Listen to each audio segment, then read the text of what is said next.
really think you have a chance against us, Mr. Cowboy? Hey, motherfucker, what you like to do? Oh, I don't know. Play chess. Screw. Well, let's play chess. They give off to Jonathan Taylor. Jump cutting his way close to the goal line. He's in there. Touchdown. I-N-D-Y. Jonathan Taylor. Wheeler finds Clark from the logo. Here's Halleburton into the front court. Mishandled it, but gets a shot. Hits it.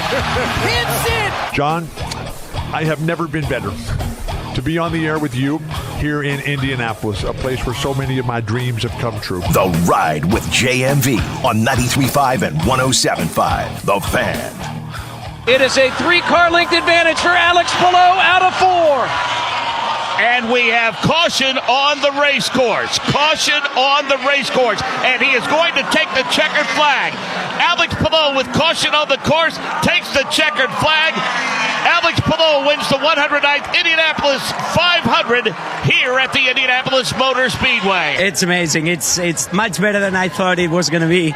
The amazing feeling once I crossed the finish line, it was amazing. So, yeah, I was suffering the last 5 laps. My tires were just giving up a little bit, and I saw Marcus pushing there. But, yeah, amazing to be here today. The final score in Game 3 is the New York Knickerbockers 106. The Indiana Pacers 100. Poor job of closing the third quarter and not a good enough start to the fourth quarter. Turned it into, a real back and forth game, and they executed down the stretch, and we did not execute well enough. So credit them for fighting hard, hanging in. We got a pretty good lead in the third quarter, but didn't do a good enough job of attacking, but also avoiding miscues. So difficult loss. So we'll watch it tomorrow, and there are a lot of things we can do better. We had some missed shots, 5 for 25 from 3. That's not ideal. I got to watch film to really see our offensive processes, what they really were. I felt like we got kind of stagnant on that end. Yeah, we'll see where we can get better, watch film, and be ready to go for Game 4. Yeah, we didn't make threes at all. I didn't think we was playing out, as fast. We didn't really attack the paint as much. But yeah, just when you shoot the ball like that, and then, they got going, they got guys that got going, that group out there, they made big plays, and they played better defense than we did. We still were solid on defense. I just thought, we just didn't get a rhythm offensively. Hey, a couple of things to get to right here. They got a couple of guys going. Actually, one guy got going, Karl Anthony Towns. And I've been going back and forth on social media today about it because people that don't normally watch the Pacers and have no idea why they win, why they're here, why they had this level of success, you don't fully understand. So allow me, please, to educate those out there that have not one of a vague clue about what they're talking about. As I've always told you, this Pacer offense will help dictate exactly how well they play defensively. 18-point lead, 13-point lead. And again, this is the NBA. These leads, there used to be an era in which we thought these leads were big. There's no way you're going to ever overcome it. That's not now. Anybody can overcome anything because of the three-point shot, because of the talent, because of the athleticism across the board. But the Pacers and how they play defensively, normally dictating the terms offensively, is where it all starts. And you cannot have a half of basketball where you score 42 points. You can't. That is not something that this team normally will survive. And that's sure as hell not something this team is going to survive, even at home, in a Game 3, even being in the supreme position of up 2 games to none in the best of 7. This team is not going to survive playing in the half court in late clock situations. It just won't. They're not built that way. They play to their strengths. Their strength is pushing the pace. I don't know about anybody else. I was screaming. For T.J. McConnell. Put McConnell back in the game. Oh, well, you're going to give away so much defensively. You know how much you're giving away defensively right now?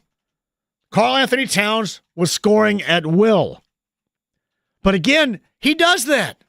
He has done that. Brunson does that. He has done that. The Pacers were 2-0 going into last night.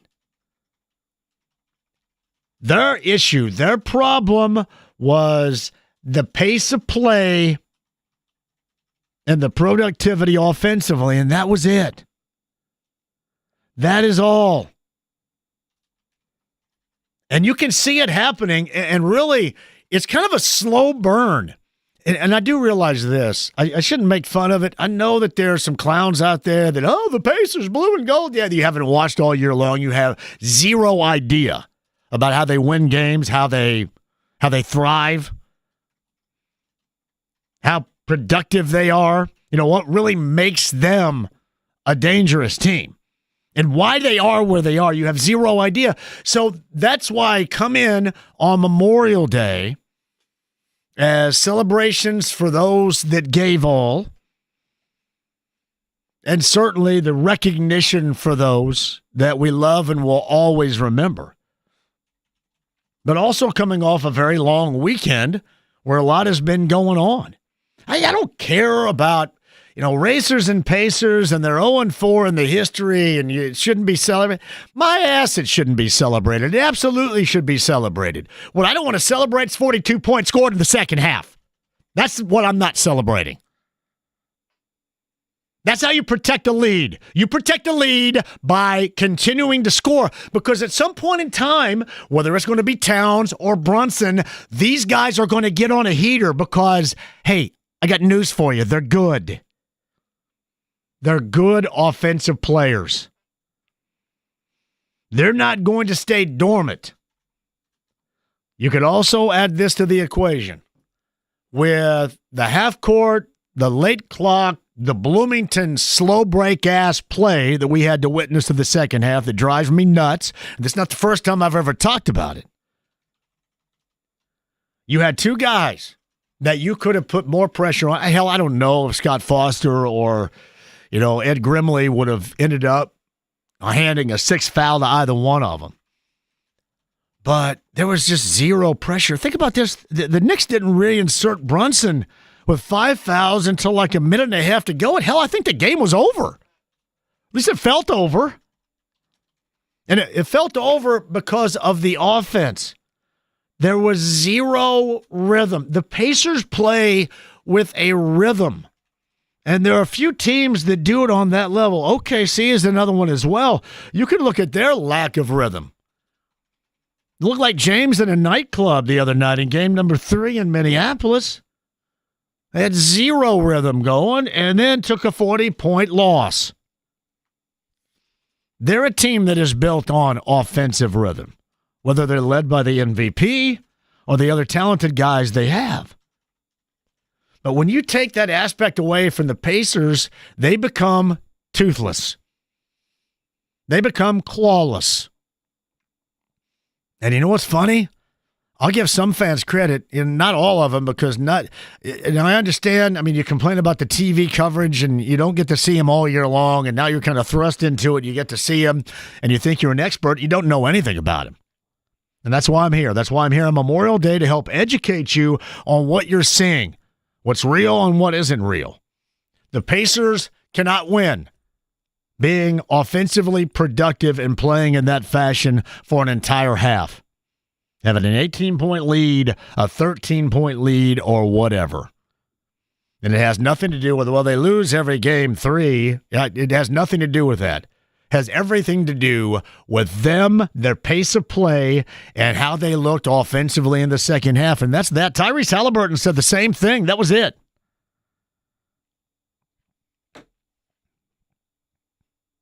That was it.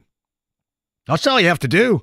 Well, JMV, I don't agree. You think you know everything. Well, ask Tyrese Halleburton. He was asked that. 42 points in the second half will not do it. Thus, a Game 3 disappointment. Now, I will tell you this. I'm not going overboard with it because you still have the opportunity to put the ultimate pressure on the Knicks. But, man, from a just absolutely loving it angle, wouldn't it be great to be going into tomorrow night with an absolute chokehold on this clown fan base? Wouldn't it be great that you probably wouldn't have a flood of numbnuts in this building like you're going to have tomorrow night now? Timothy, whatever his name, can get his ass back to New York? Because I don't watch any of his damn films anyway. Wouldn't it be great? Because none of these clowns are going to hang around if they're down 3-0. But now you put them in position to do what? You put them in position to believe. Granted, they're a talented team. Like, I don't hate them. I don't hate Brunson. The only thing I hate about Brunson is the foul baiting. The head bobbing, the foul baiting is tired. I don't really hate Karl Anthony Towns. Karl Anthony Towns can score and really score whenever he wants. He can't guard James at the nightclub with his rhythm. He can't guard anybody. That's why you think about, like, everybody on the TNT broadcast, I mean everybody. The Knicks and their defense, that was a product of the Pacers and their lack of offense. Man, the Knicks didn't do anything to buckle crap down. The Pacers were awful in the second half, and that's what it came down to. There are certain levels, certain benchmarks, if you will, that you have to reach when you're any team, but certainly a good team. And as you've seen really across the NBA landscape, there's not a lot of margin for error. You can be up 18 or 13. I mean, hell, the Knicks were up 14 and 2.5 minutes to go in game number 1. How do you think they feel about it? You think it was some big damn deal that they came back from 13 at the half? Or 18 in the game? They were up 14 with 2.5 minutes to go and lost their ass. It's nothing with the talent of these guys, especially offensively. The three-point shooting ability. What drives me nuts is probably not what drives you guys nuts. If something drives me nuts defensively, like I get when Anthony Towns is going to score it or when Brunson's going to score it. I'm not a big fan of Mikal Bridges. I think a lot more has been. Remember when Pacer fans, we got to bring him in, 3-and-D guy? Yeah, whatever, 3-and-D. Like, I'd rather have Aaron Nesmith 1,000 times. And there was another game-changing moment right there, too. Aaron Nesmith rolling the ankle. Aaron Nesmith is a flat pest on both ends. And a pest, certainly this time of year, that can be a difference maker. You look back at that game when he went out, then things did change. But I've always been a fan of Mikal Bridges, but I think now that his allure has been a bit overblown. The big 3-and-D guy. But these guys are talented. These guys are going to score whatever they want to score. What bugs me about defensively is when the Pacers relax and clowns like Landry Shamet score. Or this Deuce McAllister, Deuce McBride. When these guys score, that's when you have issues because you know you're going to give it up to a couple of these other guys. Really, it will. Like I was arguing with this idiot earlier today about, Miles is giving up this to Anthony Towns. Well, that's what Towns does. That's what Towns has done.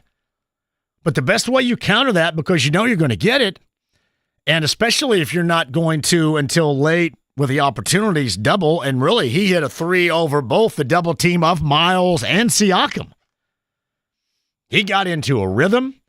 Whether it was Miles or Tony Bradley. I really don't know, rotationally speaking, why Obi didn't get a little bit more time. That was a little bit weird. And believe me, Rick Carlisle has forgotten all that I know about basketball. But I sat at home last night screaming for McConnell. And I was screaming for McConnell to be reinserted for one reason. It was because the pace of play was malfunctioned. That is like the fuel for this team. Pace of play is fuel. Pressure on that team is fuel. See, now, because Thibodeau went with Shamet and, he already goes with McBride or whatever that Wright guy's name is. They went with everybody but that rookie dude from Marquette. I mean, hell, Kenny Smith and the TNT guys. Kenny Smith had said, I think prior to the game or maybe at the half or whatever, Tom Thibodeau wouldn't play 9 guys if it were a baseball game. And Tom Thibodeau said, I'm going to play a lot of guys you haven't seen. And the problem is if those guys come in and they participate or produce at any level, you're going to have some issues because you know you're going to give it up to the others. So that really defensively is the only thing that burns me. Not that Towns scored 20 in the fourth. I mean, hell, Miles scored 13 in the fourth the other night. Yeah, good offensive players are going to find heaters. They're going to get a rhythm. They're going to knock down shots. But if you're the Pacers, that your best defense here is a really good offense and keep the pressure on. And then you're going to come up. Remember, so far in this series, some of the turning points of the series and the stops the Pacers got. I mean, hell, one stop was a Nembhard deflection that deflected off of Brunson. They had to go back and review and give it to the Pacers. That wasn't like a strong defensive stop. And really, a couple of the best Pacers defensive moments came down with the Knicks still scoring late clock situations because that's what Brunson can do. You know, he's like Mr. Clutch in the NBA this season for a reason. And I think that also is something we'll talk about today is Thibodeau didn't feel it necessary to really, to me, reinsert him until, they felt comfortable about winning game 3. That's problematic because that means other guys were getting it done. So defensively, the thing that bugs me the most about the Pacers is relaxing and giving up crap to guys that are scrubs, and then giving up the pace of play offensively, playing half-court, Bloomington slow break, late clock bull crap, and we've seen this all year. They're awful at it. Awful. And see, that's what happens. You don't have a guy that naturally can take the ball and go out and get their own. So you're not going to be good in late clock situations. The success of this team offensively is predicated about getting guys the ball to where they feel comfortable in scoring. Yeah, late clock, you're not going to feel comfortable in scoring when you're shooting a fadeaway from 15 feet with Mitchell Robinson's armpit in your grill. Some thoughts about last night, and certainly a little bit of education for those that, I felt it necessary to explain since clearly you haven't watched this team for nothing this season. It's been that way all year. If they have a lull defensively, and look as they did for the most part of the second half last night, that is going to be the outcome. That's exactly what the Knicks did. All right, Game 4 coming up tomorrow night down at Gainbridge Fieldhouse. I'm going to be live at Coach's Tavern to help lead you in coming up tomorrow, so make that your destination location. Hey, listen, all is not lost. You can still supply a great deal of pressure. But unfortunately now you blanked around and gave them a reason to believe. That second half gave them a reason to believe. And don't get me wrong, that's a talented group. You may not like him. You may not like it because New York. You may not like it because the fans smell like BO in their orange and blue jerseys. You may not like it because all that stanky BO is going to be in your building coming up tomorrow night. But that is the problem that you create on your own because you go out and play the second half of the fashion in which you did. That just can't happen. Cannot happen. You did have a margin for error, but that margin for error is now complete. It's time to bounce back. I think Mark Monteith, I gave him credit for this, had a stat. This goes back to that Game 3 debacle against Cleveland in the Eastern Conference semifinals at home. And, they just got torched on both ends. And their offense was awful, too. That always leads to it. But Mark Monteith had mentioned, during a blowout loss, the Pacers always bounce back. Well, this wasn't a blowout loss, but I think we can all view it as a blowout loss. You're going to say, well, wait a minute, that sounds crazy, JMV. Here's why it's a blowout loss. 106-100 is not a blowout. 6-point advantage, 6-point win for the Knicks. But 36-20 in the fourth quarter is a blowout. So there's where the Mark Monteith stat, I think, plays a role. Yeah, 36-20 in the fourth is a clown show right there.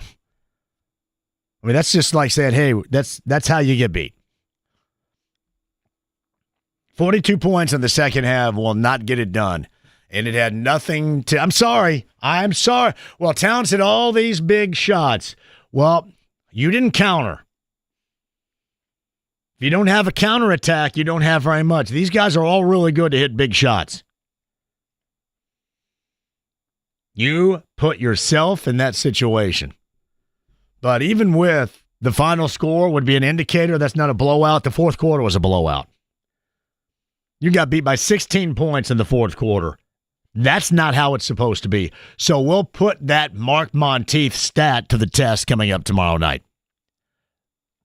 That's Game 4, Coach's Tavern downtown. I cannot wait to see you all down there. Hey, by the way, too, I had a great weekend.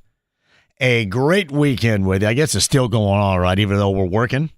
A great weekend, whether it was out at the track, seeing everybody. I thought the 109th started out sloppy. I thought the start of the race kind of looked like the Pacers in the second half last night, so I guess there's a little bit of symmetry there. It got better. Now, I know as it stands, when you look back, I mean, so Erickson, Kirkwood, so you're talking about 2 and 6 have been moved to the rear of the field after failing post-race inspection. When did that become so hardcore? Is everybody kind of cheat now or what? When did that become so hardcore? This is like me trying to pass an algebra test now. You know, up until, my point was, up until finding that out about an hour ago, is it would have been a much better race if some of that lap traffic would have gotten its ass out of the way a little bit. Can you pull over to the side? Seriously, some of that lap traffic late was like when we drive on interstates around here and you get some boob that's in the left lane that doesn't move and's driving 50 miles an hour. Can you let those that are actually competing for something compete and get your ass out of the way? Is there any way to do that? Can race control get your ass out of the way? Is there a rule there, James? Can you look in the rule book? Is there a get your ass out of the way? This is not the left lane on an Indiana interstate. It might be in one of the bylaws in there. I thought, honestly, that now that you know Erickson, so who knows what that would have been. But I thought it could have been a much better race if some of these slow asses would got out of the way. Am I wrong about that? I say this. I watched some of the television broadcasts late last night. I don't mind. Everybody else was like ripping on Danica, who's, by the way, jacked as hell. Holy crap. Danica's going to whip all your asses. Did you see Danica yesterday, James? I'm actually looking it up right now. Danica's yoked. She was showing it off, too. This is impressive. Now, Tony Stewart's not yoked, but I thought Tony Stewart was great, too. Tony Stewart is always going to, and I want to say it like they say it in Southern Indiana, Tony Stewart, he's going to always give it to you straight, and I thought he gave it to you straight. The start of the race was a sloppy mess. The start of the race looked like the Pacers in the second half last night. And the end of the race could have been much better, I thought, had Grandma Moses gotten out of the left lane. That'd have been great with some of the lap traffic. But Alex Palou is such a phenomenal driver. It was good to see his skill set on display. If that makes sense to you. You know, up until the ruling regarding Marcus Erickson, he had finished 1-1 in 2022, finished second twice, and then got knocked out like in the first half lap, I think a year ago. But now going back because of technical violations. I think we do that all the time here, right? Technical violations. But, yeah, overall, I'm going to tell you what, crowd was awesome yesterday. You had to put up with a lot because that was the world's crappiest day. And really, what a crappy weekend. Memorial Day weekend, people always say, you know, I like this weather, a little chill in the air. No, you don't. It's going to be hot and sweaty. We got to get in the pool. The pool needs to be 80 degrees. Nobody's pool is 80 degrees unless you fired up the heater right now. It's like 69. That sucks. It's Memorial Day weekend. Pool, fun. Not me griping about everything. But I have a great weekend. Great weekend. Goes all the way back to last week. Dawson's on Maine on Friday. Thank you, Tony Hill, for allowing us. We had a bunch of people with me. We watched the Pacers and the Knicks in game number 2 there. I'm not a big political guy, and I know a lot of people hate Mike Braun, but I did talk to Mike Braun. And you got to understand me. I treat others how they treat me, and I don't give a damn about your politics. I don't care. I don't want to hear about it. I don't want to talk about it. I don't care. But if you're a good hang and a good dude, I'm down with that. So I met him on Friday, and we hung out, and I tried to get him to do a number of shots. But I really like his wife. His wife is a great hang. But we've got a bit of a connection because we're both from Southern Indiana. Now, that's where it all ends. Because, politics and all this crap. But I like it because it was about sports and music, and that's the stuff that I think dudes should be talking about at a bar, not politics, crap that I don't care about. So I thought he was a good dude. I know everybody hates his guts right now. Everybody's mad at him right now, but just with the simple conversation, like two guys talking in a bar on a Friday night, and I like to treat people how they treat me. So that was a hell of a time at Dawson's on Maine. Braun's Fun Time Campers, James. Oh, man, the Coke lot most definitely will be done again because it was outstanding. Dan Pantos back here at the studio did a great job. Nathaniel, who helped me out, who was just on with Jake. But we will do that on B105.7 again because it was outstanding. Doug Bowl showed up out there, and I think we got pictures of us shotgunning beers. And I didn't sleep from basically Thursday night until last night. And, yeah, like that. I left, and I think Hud Mellencamp was still in the camp. I have no idea what the hell was going on. The camper, like, hey, James, I think Dev still may be passed out in the camper.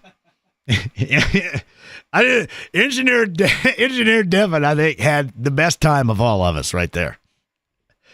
But no, seriously, you guys in the Coke lot, Sean, the supervising yellow shirt from Greenwood in the Coke lot, great.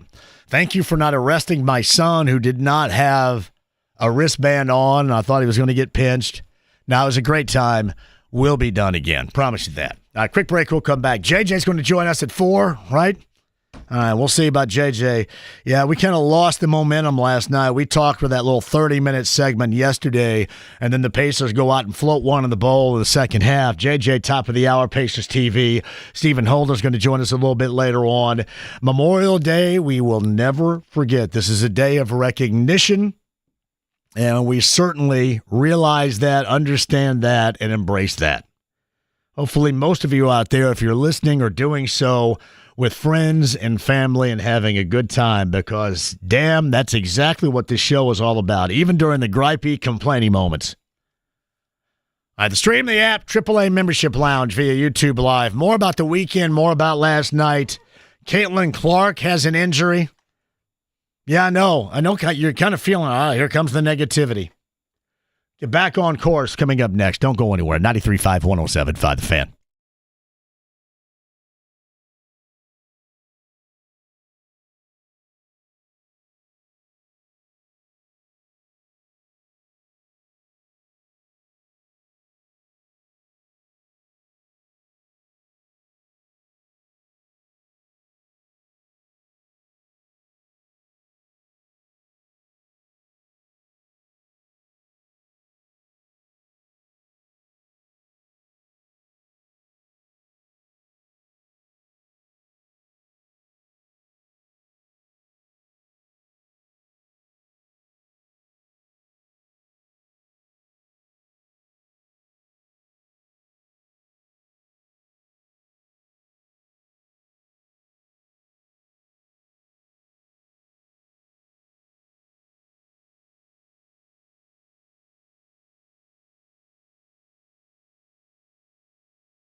face and calls you a I want you to be nice. 93.5 and 107.5. The Fan.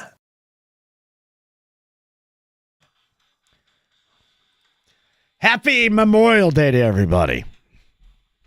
AT writes this: I'm hoping Mathurin doesn't play one more minute of the series. Excited for your take on him needing to be gone next year. Here's what he needs to do. You need to look in the mirror and say, how can I help this group? When do I become a part of the description I make all the time? Team. When do I put down some of my selfishness and my behavior? Now, I've noticed this in his time here. I think his behavior is also a part of the reason why you're kind of gravitated to him. It's kind of that dog behavior. But he's now in the moment where he's not a D-A-W-G, he's a D-O-G. He stinks, and he puts his team and his teammates in a bad position. He puts the coaching staff in a bad position. And my advice to Benedict Mathurin is to remove his head out of his ass immediately. Forget about all this other crap. Forget about the call you're not getting. Forget about getting called for an offensive foul. Forget about the technical and the tossing you got in the Cleveland series. Think about ways in which you can help this group. This is a team. I'm not just the one talking about it. Everybody talks about it. Pascal Siakam put up 39 in Game 2. He talked about it. That's the program that Mathurin needs to get with. And I'll be honest with you, they need him. They need him. But right now, to me, the most accurate position on him as I can take is his head is firmly up his ass. And he needs to pull it out and start playing. Hey, listen, we've all had those moments. Your head's been up your ass. James's head's been up his. Mine's been up mine. All right? We've all investigated that particular area in the not-so-flattering moments of our lifetimes. But on whatever level I'm talking about here, you come to the realization that you got to find a way out. Got to battle a little bit. Maybe it's called taking one for the team. And a lot of you are suggesting Rick can't play him. And that would be, I guess, called taking one for the team. No clock late in Game 2 in the second half would be called taking one for the team. But that's not what is good for this team. His involvement is what is good. What is a detriment is having to keep him off the floor, because his level of play brings you down. And at the moment, that's what it's doing. I'm no body language expert, and I'm not trying to be one right here, but you can flat tell oftentimes what he's going to give you by reading him. And it's been basically going all the way back to the technical and the tossing and what I thought was a nut shot on DeAndre Hunter that ended up being a gut shot, gut nut, whatever. Same general vicinity. All goes back to that. And you know what? Your coaches can be great at coaching you up. The hype people around you can be great about propping you up. But at some point, you got to look in the mirror and decide what you want to do to help. How can I get myself out of this? That's how I view him right now. And I don't want to sit here and tell you that why is it like 95 degrees in this room? It's because nobody's going to be in here for a week? Is that why? It's probably 95 stinking degrees in this room. It's pretty Do I have humid. to come in here on a Monday when nobody else is here and it's got to be 95 degrees in this stinking shoebox? No, this is all up to him. Entirely up to him. So I'm not going to sit here and tell you that they can't play him, Because, again, that's detrimental to this team. But right now, he's 100% his own worst enemy. And this is a well-coached group. And I'm talking about the staff, and I'm talking about his teammates. This is on him. And they need him. You want to know why? Because they're a team. They need everybody. Who would have thought they were going to need Tony Bradley? They've needed him. They need him. But they need him to look in the mirror and decide what he wants to be and do with this group. Like, I'll give you a great moment last night while we're all Mathurin. You know, the offensive foul on the screen, it just kind of looked like he was trying to be over tough. But I thought what was going to lift him up was the look ahead for the Siakam layup. Did you guys notice after that, the Siakam pointed at him, looked back at him, and said, "Nice blanking pass, boy," and pointed at him? I thought that was Siakam's way of saying, hey, look, there's a positive, play off of that. You guys ever play sports on any level and have somebody else try to lift you up in that capacity? I thought that's what Siakam was doing with Mathurin, but it didn't lift him. I honestly thought that was going to be the moment when things were going to change for him. But this can't be a team where you're going to be afraid, because you're already afraid to play Walker. You don't play Walker. Mathurin can't be that. And I prop up the coaching staff every moment I can. I think they're absolutely fantastic. So you know that they're out there trying. Shout out to whoever turned the cool on. I just feel it just now. Do you feel it? You didn't do that from over there, did you? Turn the cool on? Somebody did. I did not. See, that's all it takes, like 3 minutes of pissing just to have somebody like change it up in here. Good. But this is all him. So that's my thoughts on Mathurin. Zach writes this: I get Mathurin has struggled, but if they are stuck in the mud on offense, why not stick him back in there and tell him to drive at Towns every possession? Well, the thing of it is, you don't know if you're going to end up on Towns every possession. You know, the Pacers hunt Karl Anthony Towns, certainly on offense. They weren't doing much hunting in the second half. That's just, I don't know what the hell that was in the second half. I mean, Bloomington's slow break. But no, I think, Zach, you're right in terms of this. You need something from him. And what you cannot have from him is feeling like he's a detriment when you insert him, thus not playing him. This team can't have that.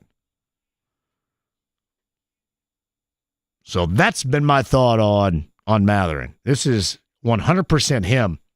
So I don't know. I don't know if somebody else can give him that speech. I don't know if you, but he has his head up his ass and he has to remove it. And he needs to do it immediately. I thought sure that look ahead pass to Siakam was going to do that. And I thought Siakam was being a great teammate by, hey, you know, sometimes when something's going bad for a teammate or somebody you work with, I mean, you point out something that may feel, you know, not overwhelming, certainly not insignificant, but, not something that you normally would applaud or prop up at the moment, and you give them credit for it, right, to kind of build that confidence. I thought Siakam was doing that, and I thought maybe the Mathurin would take off in that moment, but he just didn't. Man, they need him. Josh writes this: I have issue with Carlisle babying starters too much with rest. There's no babying there. That's how they do stuff. Josh, that's how they do things. You know, that is their strategy. And normally it works. It didn't work last night because the offense was a major malfunction in the second half. And I will say this, Josh, and not reading the rest of what you have written there, I thought a night like last night, because you kind of felt where it was going, and then you watched where it went. I thought a night like last night, it was necessary to maybe throw a wrench in there a little bit. And the wrench wasn't Tony Bradley. The wrench with Tony Bradley in game 2 worked. That was your wrench. Yeah, I didn't think the wrench with Tony Bradley was going to work last night. Maybe if he'd have knocked down that corner 3, and I was begging for that too. But I thought you really needed a little something different down the stretch. And if I were looking over this team and what was going on in the second half, I can ask you this question. What would you think that would be? What was going on with it? Or maybe better question to ask here, what wasn't going on with it? Pace of play. And it really didn't matter who was in there. I just thought, man, TJ was such a fly in the ointment of productivity. This is a moment to where you don't normally do it. But why don't you go ahead and try it? I was at home and I was going, man, let's see TJ again. Well, he gives up so much defensively. Okay. Well, who's not, by the way? But what you need is some push, some energy, some momentum, and some productivity offensively, which this group was not giving.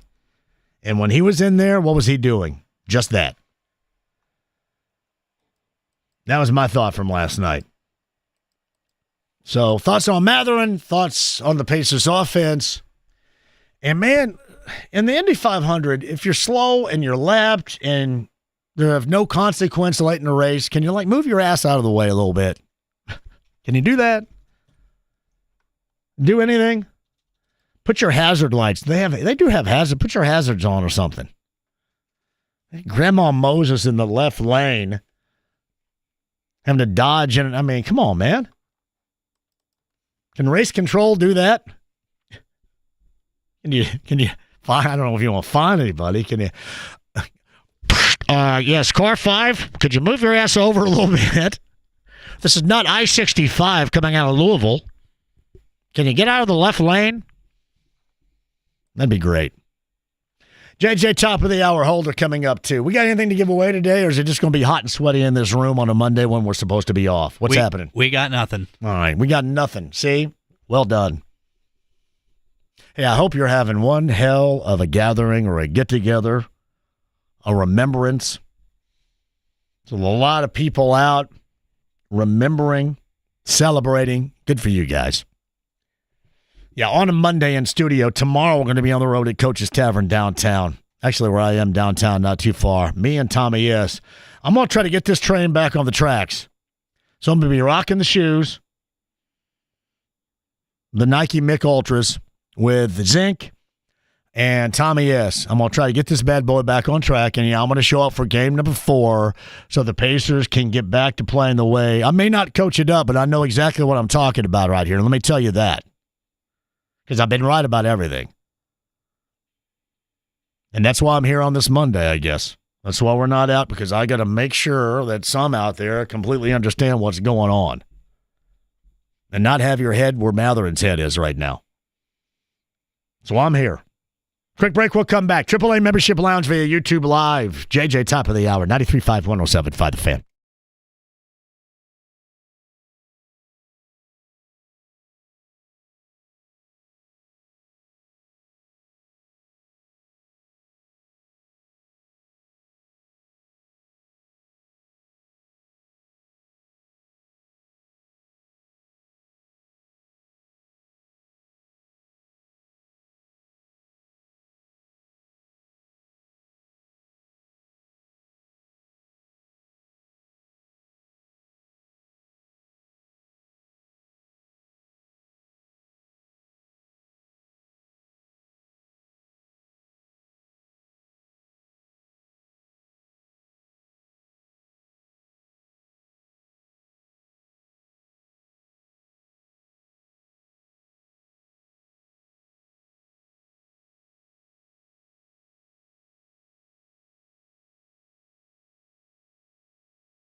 with JMV.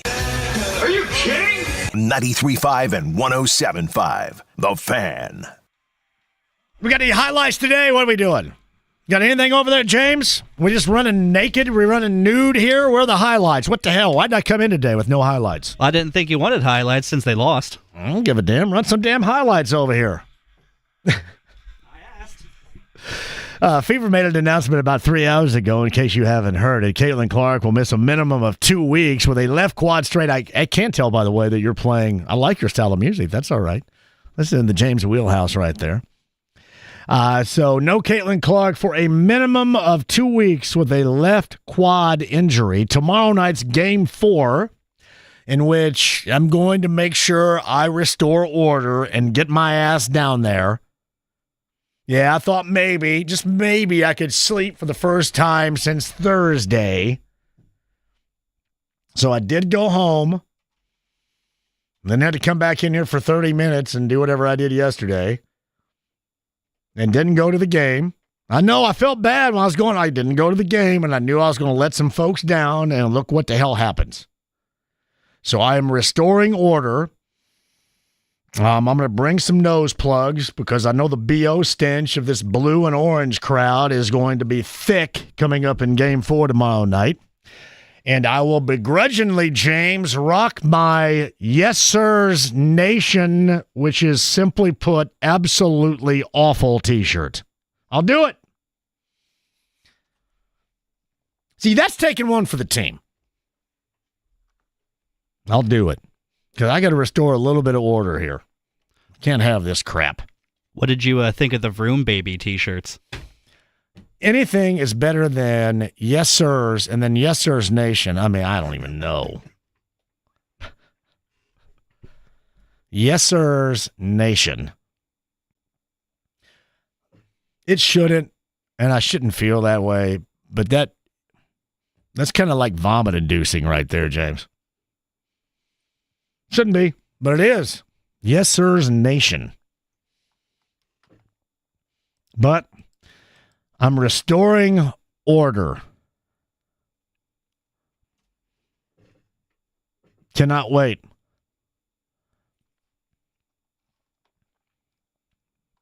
Yeah, that should be packed down there, BT, coming up at noon tomorrow.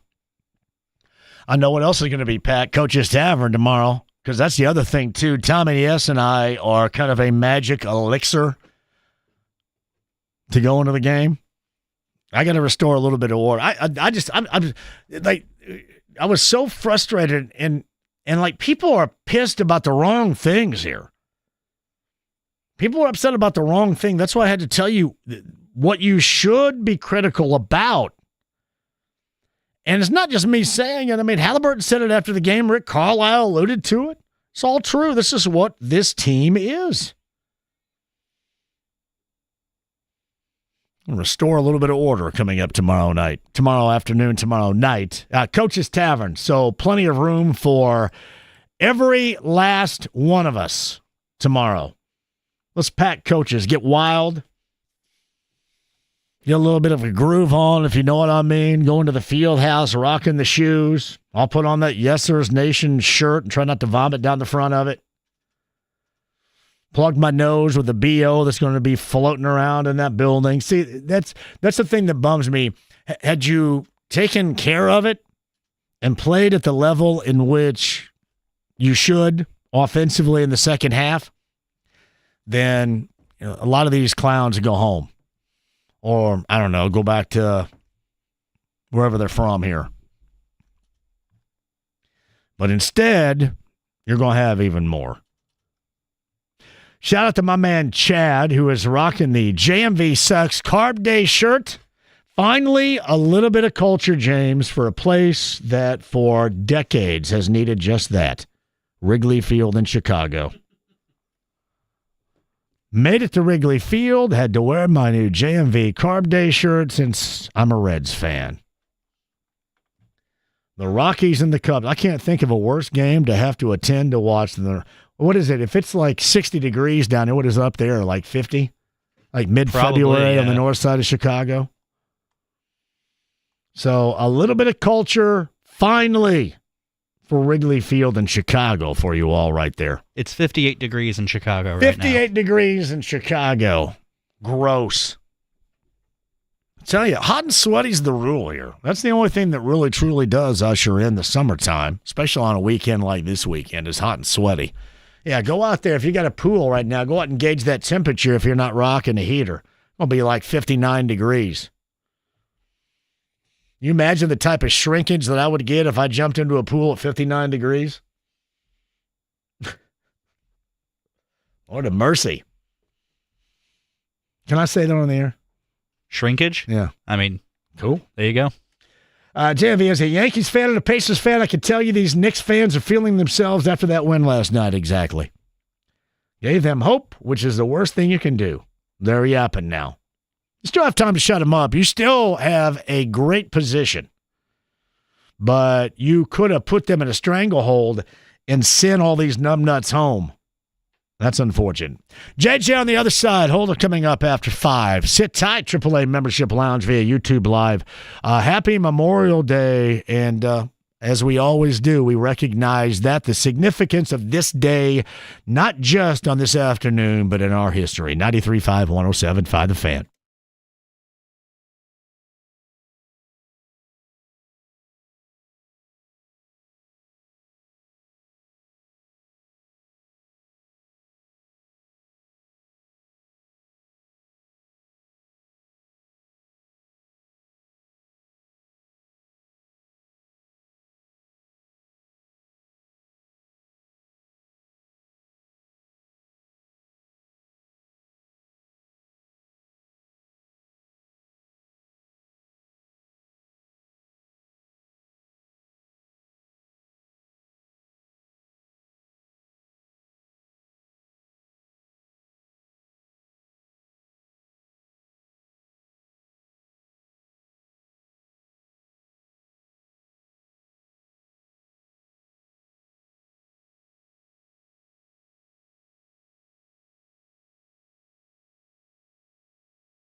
The Ride with JMV. Here's Johnny.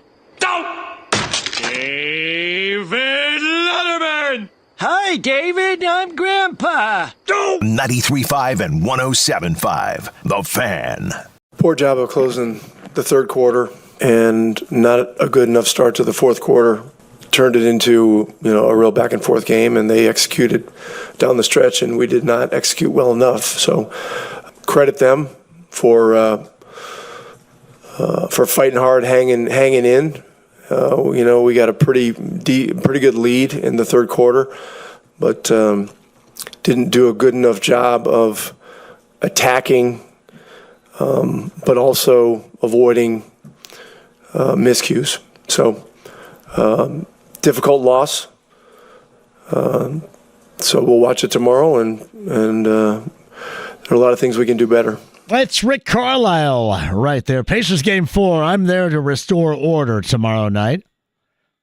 Rocking the shoes, and I'll even put on that awful Yesers Nation t-shirt that they're going to give and everybody needs to wear. If I'm wearing it, you guys all have to wear it too. So Coach's Tavern tomorrow leading up to it. Me and Tommy S. again. Order will be restored, and I'm going to be in the house with a lot of BO-ridden, blue and orange wearing nerds. So join me. And join me at Coach's Tavern prior to. Speaking of nerds, so there's this dork guy that I guess follows. His name's Pat Tolan. That got into me. He was all over Miles. Well, Miles' defense against Karl Anthony Towns. And I had to remind this dork this morning that Karl Anthony Towns is an elite level offensive player of the NBA. Karl Anthony Towns, this elite level offensive player, scored 35 in game 1. Remember the outcome? Pacers won. Went for 20, and he was so bad defensively that his coach iced his ass at the end of the game in the fourth quarter, but still scored 20. Good offensive player. Can't guard me, but a good offensive player. He scored 20 in the fourth last night. On his way to a 24-point game or whatever it was. He is a really good offensive player. So this dork wanted to try to tell me what he thought was the real problem. And I tried to explain to Pat, this dork, that was not the issue whatsoever. Go back to game number 1. Last Wednesday, fourth quarter, Pacers scored 38. 38 points in the fourth. Remember that game with the overtime? 38 points in the fourth.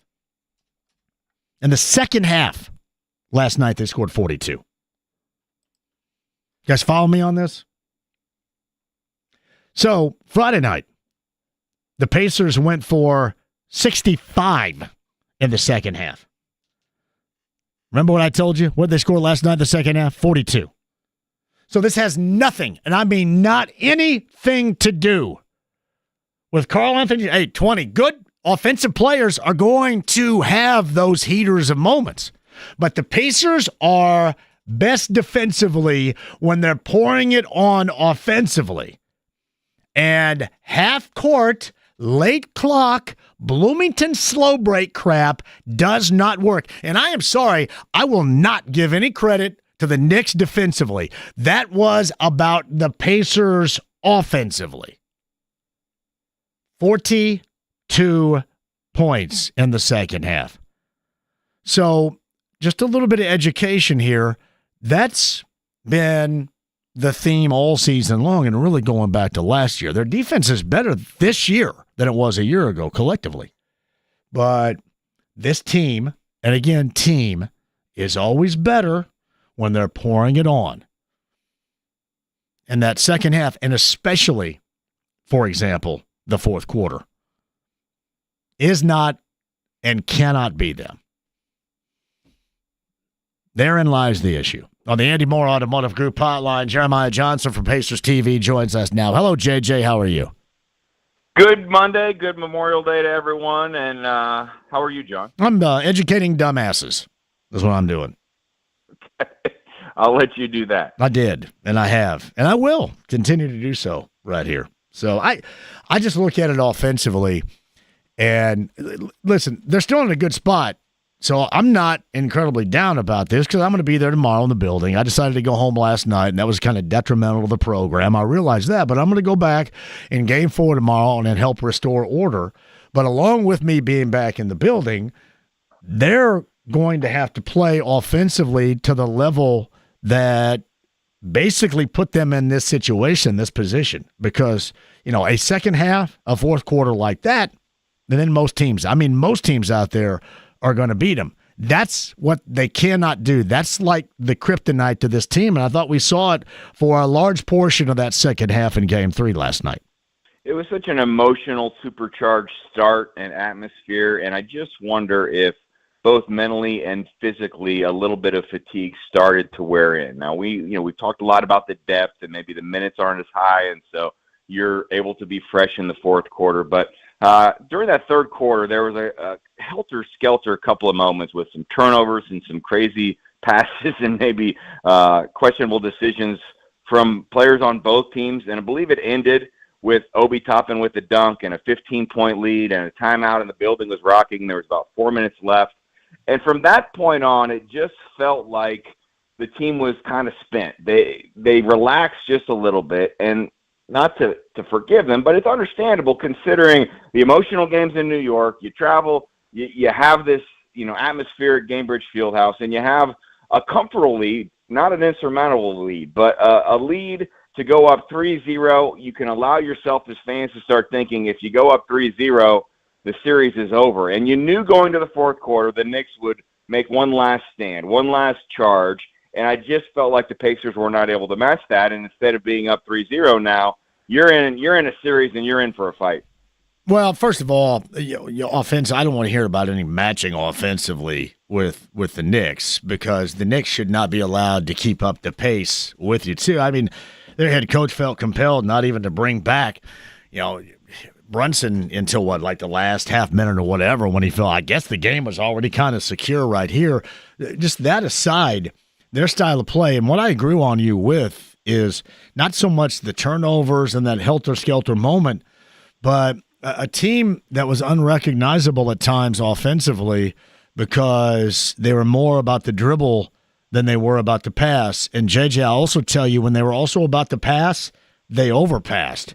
It was like a really odd combination of both right there, and both of which are incredibly detrimental to this team offensively. It's always a fine line when you have a double-digit lead into the fourth quarter. Your old, 7th and 8th grade coaches would tell you've got to make smart decisions. You got to milk some clock.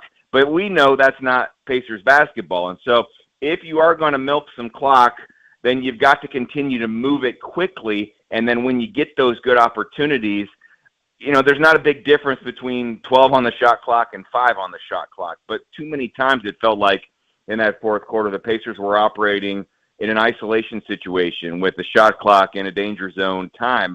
And that's not when the Pacers are at their best. They have ball movement, and they have player movement, and they have a team where 5 guys can all contribute, find the open man, and they knock it down. It's hard to do that as the shot clock gets to 7 to 6 to 5. And so I think you have it pegged accurately. The offense just got bogged down a little bit. Now, you could always say the Pacers get out and run and execute well offensively when they do get stops. They do go hand in hand, but even in the half court, when the Knicks were able to make some stops, we didn't see them get out and push it, and there probably was a little bit of over-dribbling from the team that, all season long and also in the playoffs, most passes in the NBA. You just didn't see enough of that in the fourth quarter. Jeremiah Johnson, Pacers TV, Game 4 coming up tomorrow, Cambridge Fieldhouse, 8 o'clock, Coach's Tavern. You can join me live there beginning at 3 o'clock as we lead up, and I'm going to go and help restore order in Game 4 coming up tomorrow night. It seemed like things really started to go haywire when Aaron Nesmith rolled that ankle. We hear today he's a game-time decision.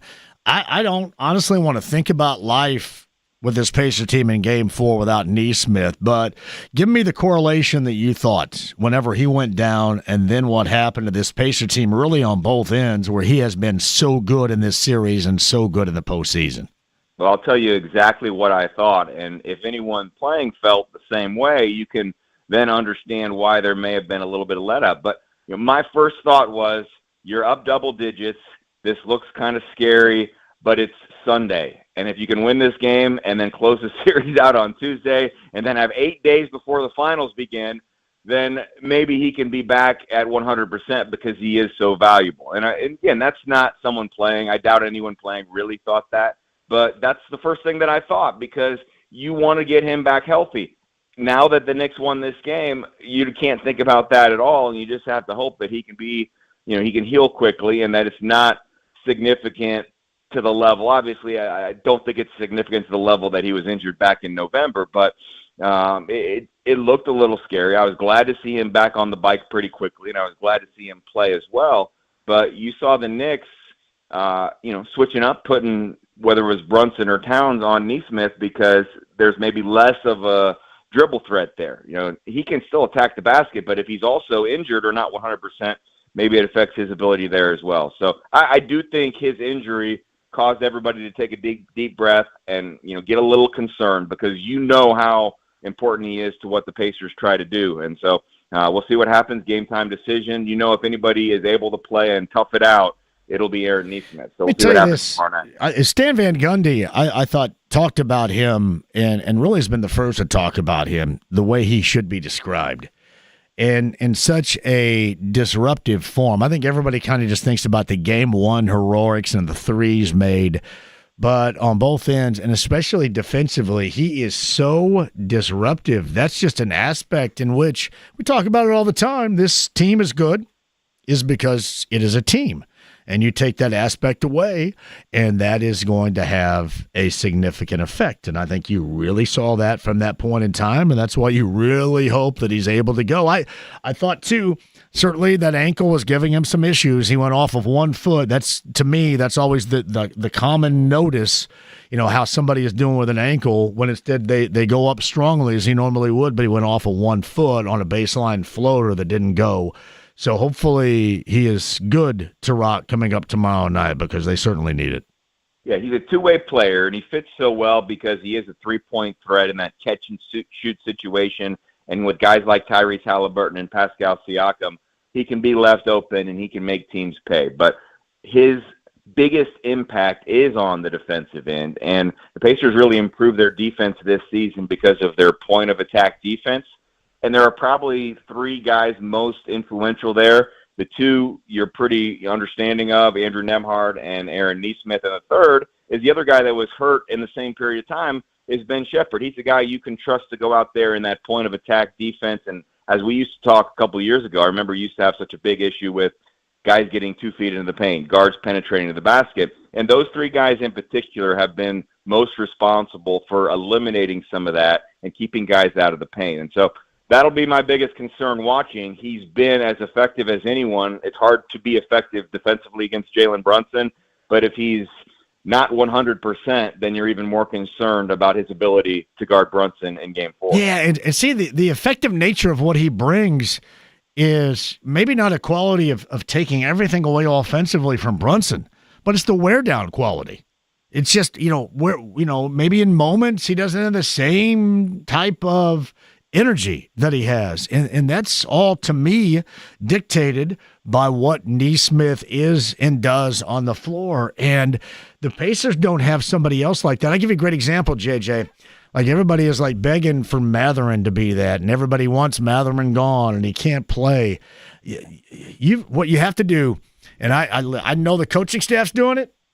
I saw Pascal Siakam do it on the floor. Mathurin had that one positive moment last night, that look ahead, that nice pass to Siakam for the layup, and you could tell that leadership of Siakam. He looked back at him, pointed at him, and said, "Nice pass, boy," and they called a timeout and went into the huddle. I thought, man, that's going to be the moment where he is going to reclaim it and get out of that fog that he's basically been in since that technical foul or the ejection back in that Cleveland series, and it didn't. I think we're at a point now with him where you got to realize, again, this is a team, and what you bring to it, what you have to bring to it, you can't be a detriment, you can't be iced, you can't be afraid to play him. But I think it's something where you're going to have to look in the mirror if you're Benedict Mathurin and really dig deep and find yourself on this, because I think you can see everybody else trying to lift him up. It's just not helping at this point. he's going to have a long career. But I thought his comments to the media after practice before the series started he made an acknowledgement that sure he would like to be playing maybe a little bit more or like to have a little bit bigger role, but he was glad to have this opportunity. And at this point in his career to be this close to the finals, he was excited about that.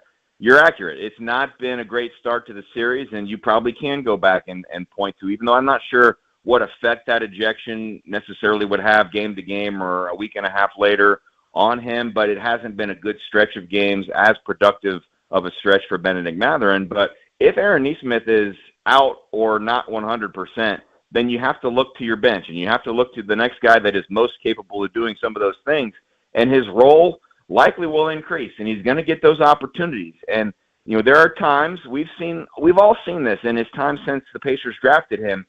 The way he plays, it's a little bit of not a perfect match with the way the Pacers play and their style. That being said, he can do some things that nobody else on the Pacers can do. And I was thinking, watching during that fourth quarter, he didn't have a great game, but when the game was slowing down as much as it was, and you get some of those end of shot clock situations, he still has as good of a chance to score in those situations as anyone. And so if the Knicks are successful in slowing the Pacers down and taking away some of their passing game and their fast break opportunities, that's where you can look at a guy like Benedict Mathurin, I feel like, and he can still have a big game. I still think moving forward, as this playoff run continues, he's going to be instrumental in helping the Pacers win a game. I don't think they're giving up on him. That being said, when it's not going well, you're also not going to have as much patience as you might for a game in January. Would you have reinserted T.J. McConnell late in that game last night? Who would you have put him in place of? I would have put him alongside Halleburton. Listen, don't get pissy because I'm not suggesting Rick was wrong. I just thought, much like when Rick went to Tony Bradley, in a kind of a crunch moment in game 2, I thought that was a wrench that was necessary in that moment, and Bradley gave them something. I just thought maybe there was a little bit of energy pop that was necessary with this group that they did not have. And that's why I thought about it. I'm not suggesting he was wrong in not doing it, but I just kind of wonder if anybody else was thinking about that, because it was clear that energy push wasn't there. And he provides that when he's on the floor. So that was the first thing I thought of. Yeah, I guess I didn't think of it in the moment, partially because I didn't think the way that game started or that fourth quarter started, that it was a good 2 to 3 minutes maybe of T.J. McConnell minutes. When he's had games where he's been playing really well and was hard to take him off the floor, those are maybe the times that I would have said, all right, you put him back in. We're seeing the Knicks not really guard him outside the three-point arc. If he'd have knocked down one of those shots earlier, it would have helped. But they can't guard him in there either, though. I mean, he gets to where he wants to on the floor, and he did in that first half. I get what you're saying about the three-pointer stuff. That's fine. But I just think this team needed what he brings to the table and what he certainly brought in the first. That's why I thought about it then, more than anything else. Hey, you watch every game. I respect your basketball knowledge and your thoughts, and I'm not going to say that would not have worked. The only other thing that I will say, as I woke up today and I kind of thought back to the game, it was similar to games 1 and 2 in this. The Knicks had a shot in the air in game 1, a shot in the air in game 2 to tie or to take the lead, and the Pacers had a three-pointer in the air with less than a minute left to basically win that game or to take the lead and make you be one stop away from going up 3-0. So for as disjointed as it felt at times, and it felt like you were just kind of hanging on in the fourth quarter, they were still right there. And I guess that reason, alone, and knowing what happened in that Cleveland series, knowing how you felt after watching Game 3 and then what happened in Game 4, I don't feel like there's a lot of difference between the Knicks and the Cavs in terms of the Pacers' ability to make life difficult for them. That gives me some optimism heading into Game 4 as well. The only thing that I thought of that I think would counter, again, my theory that maybe you could have done that is there was a point in the fourth, certainly, that this Pacer team absolutely dribbled the air out of the basketball. And you do get that aspect with his game. Oftentimes, it is incredibly positive. But with that team, the way that it was going, it seemed like that there was so much going on with the dribble that had become detrimental. So that was, I think, a counter to my theory, my argument as to why maybe you reinsert him. And the other thing is there are times the length can, cause T.J. McConnell problems, and the times that he did get into the paint, you look up and there's Robinson. Towns, if he's in the paint, I know he's not a great defender, but he still has some length. And, even the physical guards, like a guy like Josh Hart. So, that would be another thing to think about. I think it was the starters who've had a lot of success. They've got you to this point. And I didn't see necessarily any reason, although I was probably a little surprised by the number of Tony Bradley minutes there in the fourth quarter. So we'll see how that center rotation looks in game 4. What was the reason not going to Obi in that situation? Yeah, I don't know. I think I have no idea. I didn't go back and listen to all of the press conferences and even to know if that was addressed. But part of that helter-skelter third quarter, there were some turnovers as well. And you do need to make sure when the Knicks are in crunch time that you're getting bodies on bodies and limiting second chance opportunities. So my assumption would be that's the number one factor and reason you have a guy like Tony Bradley in there and maybe not a guy like Obi Toppin is you're more worried about getting defensive rebounds than you are thinking about playing that fast pace, fast break game in the fourth quarter when you do have the lead. So he doesn't normally play the last 6 minutes of the game, 7 minutes of the game. And when you had the lead, my thought would be you did need to make sure you get every defensive rebound, and that would be what Tony Bradley has as a strength. Yeah, well, that makes sense. It didn't seem like there were a lot of defensive rebounds to be had because Towns was on such a heater in those moments. But, yeah. That is true. I mean, again, think about this. The fourth quarter starts. The Pacers are up 10. You're one quarter away from the Knicks making their plans for Cancun. I know they wouldn't give up, but no teams come back from 3-0. So they left everything they had out there. They're guys that have some pride, and they did not want to go out that way, and they made just enough plays to go get that win in Game 3. It's a competitive series. I thought when it started it would be a lot of games that would be close late. That's what we've seen through 3 games. That's what I would expect.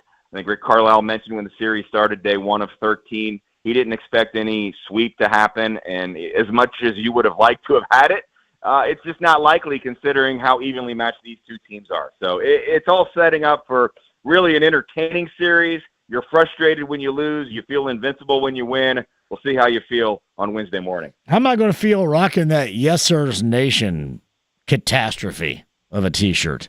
Come on, John. I know you've been highly critical of the phrase. Yes Sir's Nation? I mean, what?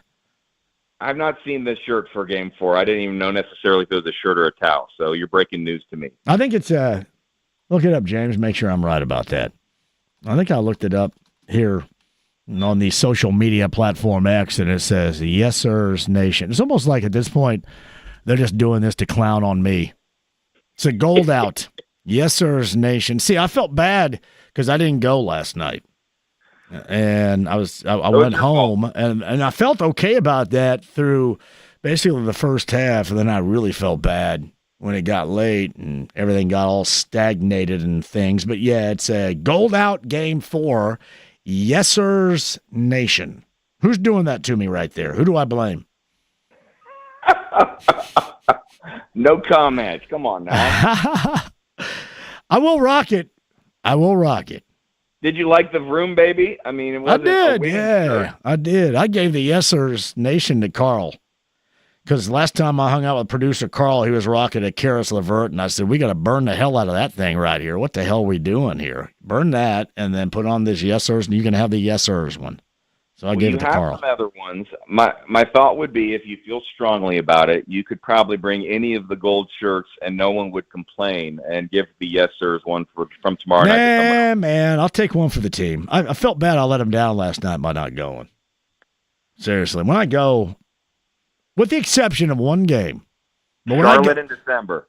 Well, no, I watched that from that place that I'm never going to go back to anymore downtown. That was a catastrophe. But no, I saw you at the game. That was when it all turned, though, 10-15. No, that was the Miami game. Remember when I stayed in there and the ushers had to make me leave because I was so pissed? Yeah. I thought it was the Charlotte. No, it was a Miami game. Remember the Miami game? Because you saw me. I was still sitting there. Nobody else was there. One of the ushers came down and said, "Sir, you must leave." Because I was so mad. I said, surely the guys are going to come back out here and practice or something after that catastrophe. So, come on. Can somebody come back out here and do something? It was so bad. But, yeah. At least we can look back on those November, December games and chuckle and kind of marvel at where they're at right now. And if I'd have told you that day you were frustrated, they'd be up 2-1 in the Eastern Conference Finals heading into Game 4, you probably would have taken it. Let me ask you this in closing here, James. I do have to ask him this. Mark Monteith had that stat. I think the Pacers in blowout losses this season were like 8 or 9-0 in the games after. And you would not consider 106-100 being a blowout loss. However, JJ, I would consider 36-20 in the fourth quarter being a blowout. So do you think that works in that theory and that stat line as well as a blowout loss, 36-20 in the fourth? I think it does. Yeah, because what you consider is you're frustrated, you want to bounce back, you have that resolve, you have that mentality that you want to get back on the court as soon as you can. So I would say there's a comparison. The other one that I'm trying to quickly look up, and I might not be able to do so while we're still on the air, but I'm pretty sure you got to go back to early March where the Pacers have lost 2 straight games. That's a pretty significant period of time. I know I jinxed things a little bit last night before the show, talking with you about the record in the last 17 clutch games. So last night was, of course, a game defined as clutch and did not go the Pacers' way. But I think you have to go back to that road trip that ended with a game in Chicago as the last time the Pacers had 2 straight losses. And that's pretty significant to me. It is, yeah. It's not just the blowout losses. It's any kind of loss, and that includes 2 playoff series where you did lose a couple of Game 3s, and you quickly bounced back and had really good Game 4s, and you really took control of the series. So it's a long period of time. It's a significant body of work where the Pacers have been able to be resilient, to bounce back, to come back from a loss. It was March 10th, I believe, at Chicago after losing at Atlanta 2 games. It was a 3-game losing streak. You didn't have Tyrese Halleburton even for that. He comes back, and the rest of the way, you've not lost back-to-back games since then. So that's my story, and I'm sticking to it. All right. Stop by tomorrow, Coach's Tavern, if you want. I just might. You should. 3 o'clock. James wants me to I want to explain to James, there's nobody else in this building. Who gives a big crap when we break? Seriously. Take that clock and then put it on somebody's desk and say, when your ass is here when mine is, you can break too. But I break whenever I damn well please right here. But I love James, so I'm not mad at him. I mean, really, nobody else in here. So we'll break whenever we damn well want to break right here. But no, 3 o'clock until 6 o'clock tomorrow, Coach's Tavern. All right, I think I'll be on Fox 59 just like the good old days on the morning show tomorrow morning. So there you go. Yeah, my alarm set for 6 a.m. if anyone wants to tune in at 7. We're going to invite Eric Ritchie, too. Where's Eric Ritchie? Get him on. My brother, good to talk with you. We'll see you tomorrow at Coach's Tavern. All right, thanks, John. Quick break. We'll come back. And I'm doing this not because I feel I should, because James wants me to. I'll break. James, we'll do it here. Here's a break. 93.5 and 107.5 The Fan.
Ride with JMV. Give me my theme music!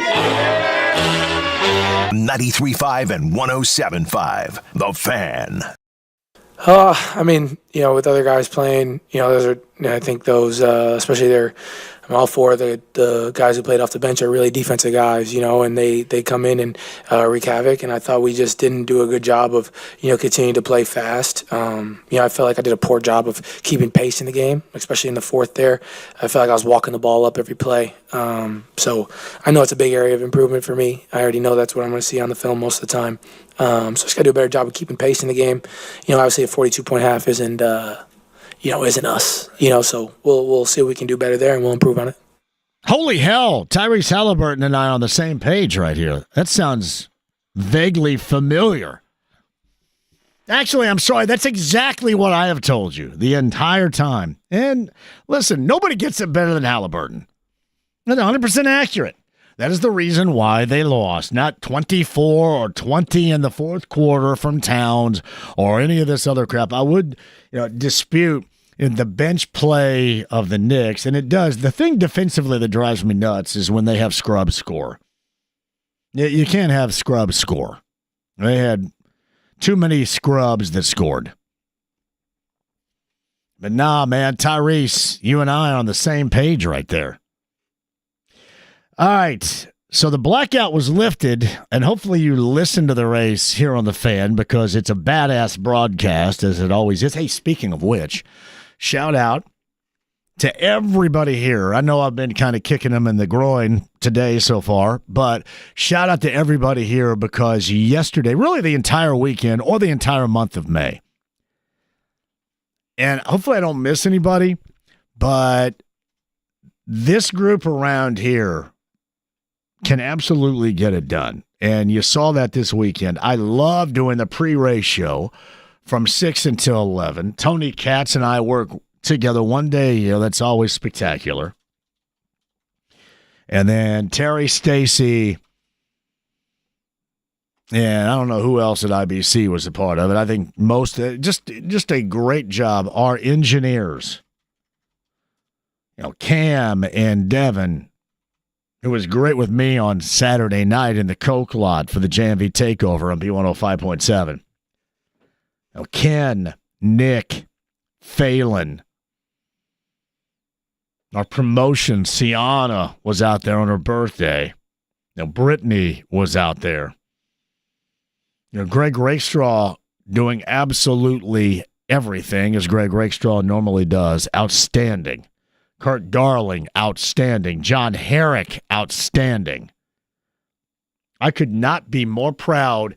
People say, man, you work so much, and why do you work? Because, one, this is what it's about. As much as, a day like today, maybe you'd rather be out doing whatever, but it is necessary because we're the only ones you can count on. Can you imagine having to get this crap from national levels today, having to digest, having some idiot like Marcus Morris on there yip-yapping about, good God almighty, I could never leave you with that numbnuttery. So I feel compelled to come in, but I could not be more proud of the incredible effort that goes in to a race weekend and to a race day performance. Matt Hiblin, David Woods, Scott, the digital department, Nick and the digital department showed up out at the JMV takeover too. David Gray, who was out at the JMV takeover, who was out there yesterday. I mean, really to a person, it was such an incredible team effort. I could not be more proud to share that stage with all of these people. It was great. I mean, it really was. And one of the big reasons why it is so enjoyable to be a part of it. But I mentioned that too is we know that the blackout was lifted. And Fox drew, I don't know, where's this stand? 7.05 million. The most watched Indy 500 since 2008. So, yeah, I think you feel good about, I guess. Hell, I don't know. I was going to look at some of the comments, and then I kind of go, I wonder if I want to. But that seems like a really nice number right there. Really does. So 7.05 million viewers for the 109th Indianapolis 500.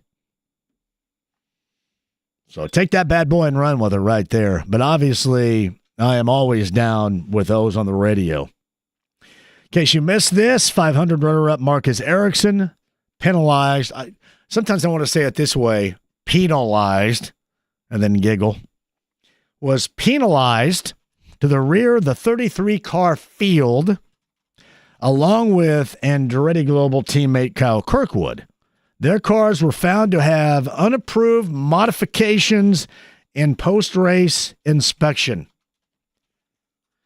So I guess, is everybody cheating? We just now start finding out that everybody's going to cheat. And that's too bad, because I was going to come here and argue. I thought lap traffic, slow traffic, is like on 65 in the left lane. I thought that was part of the reason why that down the stretch it wasn't better than it was. And the other thing that stood out to me was the absolute raw emotion of the moment. If you go back and rewatch that race and you saw the emotion of Alex Palou, who's as talented and as generational a driver as you're going to find, and then you get that thrill while also seeing the disappointment, the emotion of the tears of Marcus Ericsson at that time, that to me was very compelling pictures. And you saw it vividly play out at the end of that race. 7.05 million. 239-1070 is our number. My man, BT Dew, is in the house. First of all, let me say this. Another reason why this weekend was so great is because BT Dew, along with my man Brian Neer and Derek White, veterans, as Brett Michaels asked me on this show last Wednesday to bring, I brought them backstage on Carb Day, and Brett Michaels brought them up on stage and recognized them in front of the Carb Day concert crowd. BT was one I could not. That was a moment that may have made me the most happy over this weekend. That was awesome. Brother, that's what I called to tell you, man. I don't know how to thank you. That was incredible. I don't know if I'm going to pass a urinalysis test. But I doubt if I. Well, you should. Yeah, it's a good thing you weren't in my RV on Saturday then, because you probably definitely wouldn't pass one then. Yeah, no. But yeah, I that's all I wanted to do, man. I wanted to make sure people knew what a good dude you are, and that was just freaking incredible. I can't tell you, when you guys walked out there and shook his hand and you had a commemorative coin that you handed to him, and then you guys had some back and forth dialogue, and this was all, he went into Something to Believe In, one of the hit songs of his band Poison. It was an emotional moment. It was cool as hell. Yes, I'm still talking about it to anybody who will listen. Sure. Sure. But yeah, man, and the Pacers, they'll get it. They could have made it easier last night, but my main reason for calling was just to thank you again, my friend. Well, it made me as happy as I've been in a long time to watch you guys up there and be a part of that. Thank you for all you do as well, man. We enjoy having you around. I mean, we know this show, JMV Takeover, it's more than just listeners on the radio. It's a true brotherhood and a friendship, and thank you for being a part of that. All right, brother. Be good. Much love. BT, that was awesome on Friday. So we went from there and then headed over to Dawson's on Main. I mentioned a little bit earlier, and it don't go off on a political rant because you know that I don't care anything about it. But a guy that I knew that listened to the show from Jasper said he wanted to introduce me to somebody from DuBois County, and it turned out to be Governor Mike Braun, who is also in Dawson's. This is prior to, or just around the start of the Pacers-Knicks game, too. And I talked for him for a while, and I really enjoyed the conversation. People are going to say, well, here's what he's doing. Well, here's what I take in consideration, is that he was cool to talk to. And I let everybody else fumble about the political angles because I don't care about that, but I do treat people how they treat me. And he was a good conversation. His wife was an exceptional conversation, and I love DuBois County and Jasper a great deal. So that was kind of in my wheelhouse. Speaking of which, Alan from Schnitzelbank came all the way up for Carb Day and brought goulash. And what is that stuff called? Spectle? It looks like big egg noodles. Look it up, James. Is it Spectle? I'm sure I'm mispronouncing it, but that's par for my course. But the Schnitzelbank, that place. I talk about it all the time in Jasper. And he brought up that and some other stuff as well. I'm going to get to rock a Schnitzelbank shirt. So thank you, Alan, for doing that. I did not see Alan out there because of the sea of humanity that was on Carb Day. But thank you, Alan, for that. Tony Hill that let us have a table inside Dawson's on Main on Friday night so we could take in a little bit of the Clayton Anderson concert and then watch game number 2 with the Pacers and the Knicks. This is a good time. Really enjoyed it. Gutshot Greg said, did you feel like for once you were the smartest person in the conversation? I will say this, that doesn't happen very often, brother. That is true. But, yeah, it's funny. Go ahead, James. Am I mispronouncing this? Spatzel? Spatzel. Yes. Okay. Spatzel, I guess. Hell, I don't know. But it's good. I can't eat. That's not within my program right here. Gotcha. But shout out to Alan and the Schnitzelbank. What a great place down in Jasper and DuBois County right there. So I kept calling him Mike. I don't call him Governor Braun or Mr. I say Mike. And I called him that. He was on our pre-race show yesterday. And, of course, Tony Katz is all about politics and Mr. Governor this. And I go, hey, Mike.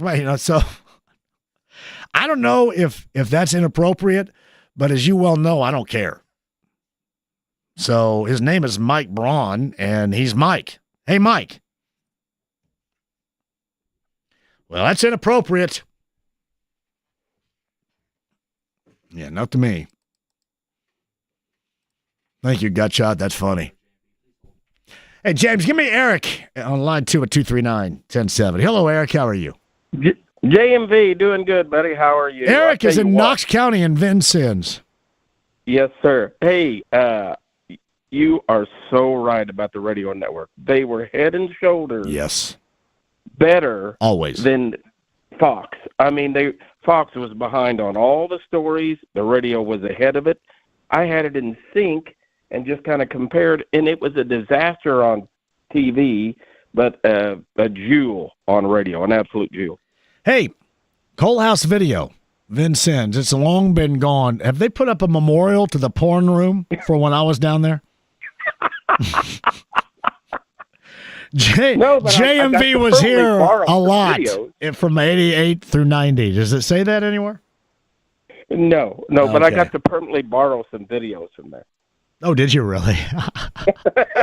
So I know what you're talking about. I used to go in there. I had a lot of, when they stand out the promotional posters and stand-ups all the time. I used to get that from there all the time. All the time. Yeah. But no, that was the first porn room on video stores that I saw put a door in. They had a curtain, and then they went from the curtain to the door. To the door. True story, Eric. I remember when they put the door in. I know. It was a hell of a moment down there when they got a door instead of the curtain to the porn room. It was. So, hey, buddy, I appreciate you. Thanks for listening. Thank you, sir. It's Eric's in Knox County right there. Yeah, it's a big deal. Go from the curtain to the door in a porn room. I say, yeah, you're a big Lynn family fan, aren't you? And yeah, kind of.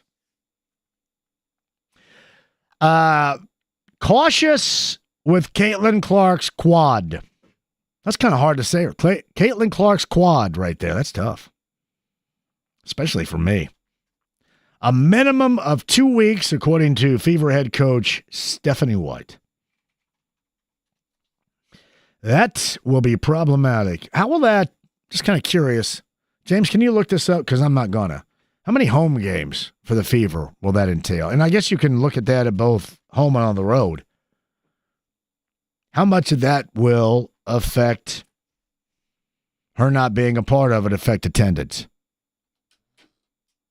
So out of the 4 games that at minimum it seems like she's going to miss, 2 of them are at home. That's the Fever Sun on Friday the 30th. So Stephanie White's former team. Yep. Yeah. And then that would be Fever Mystics on Tuesday, June 3rd. So home, where are they on the road, those 2 games? Other 2, I should say. I just refreshed it and now it's gone. Let me go back up here. And it is, okay, so the Mystics is Wednesday. Right. And then you've got on Saturday, June 7th, it's Fever at the Sky. Gotcha. Oh, man. Yeah. Bummer. Yeah. Some attendance factors right there, both home and on the road. Quick break, we'll come back. Stephen Holder, top of the hour. Again, celebrate Memorial Day, and we recognize that on this Monday. Thank you for being a part of the show as well. 93.5, 107.5, The Fan.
JMV. Well, we're waiting.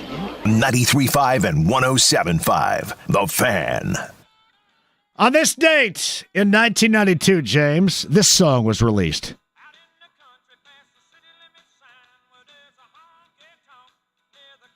There's a line dance to this. Any real country music fans out there, how do you view this song? I can't say I have an opinion on it either way because I think this might be the first time I've ever heard it. Initially, it's not doing much for me, though. Brooks and Dunn. I want you to keep it up for a second because this is... I remember back when I was DJing back in the early 90s, all the hillbillies wanted to hear this. Hillbillies and hot chicks. It's weird how that dynamic works. Yeah. Is it sort of like the They Think My Tractor Sexy crowd? It's kind of like the electric slide. Crank it up right here.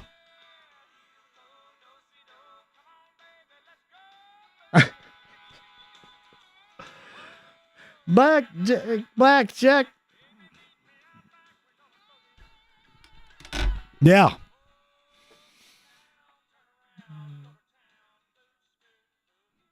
And that's it. Country music fans, you love this song or loathe this song. Quick break. Hey, we're going to come back in a second, too. And again, I mentioned 7.05 million viewers for the broadcast of the 500 yesterday. Stat line on that, although we all listen to it right here on the radio. We know that. That and Stephen Holder coming up after 5, and I'm going to restore a little bit of order before Game 4 and during Game 4 tomorrow. I'll explain next.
The Ride with JMV. We're putting the band back together.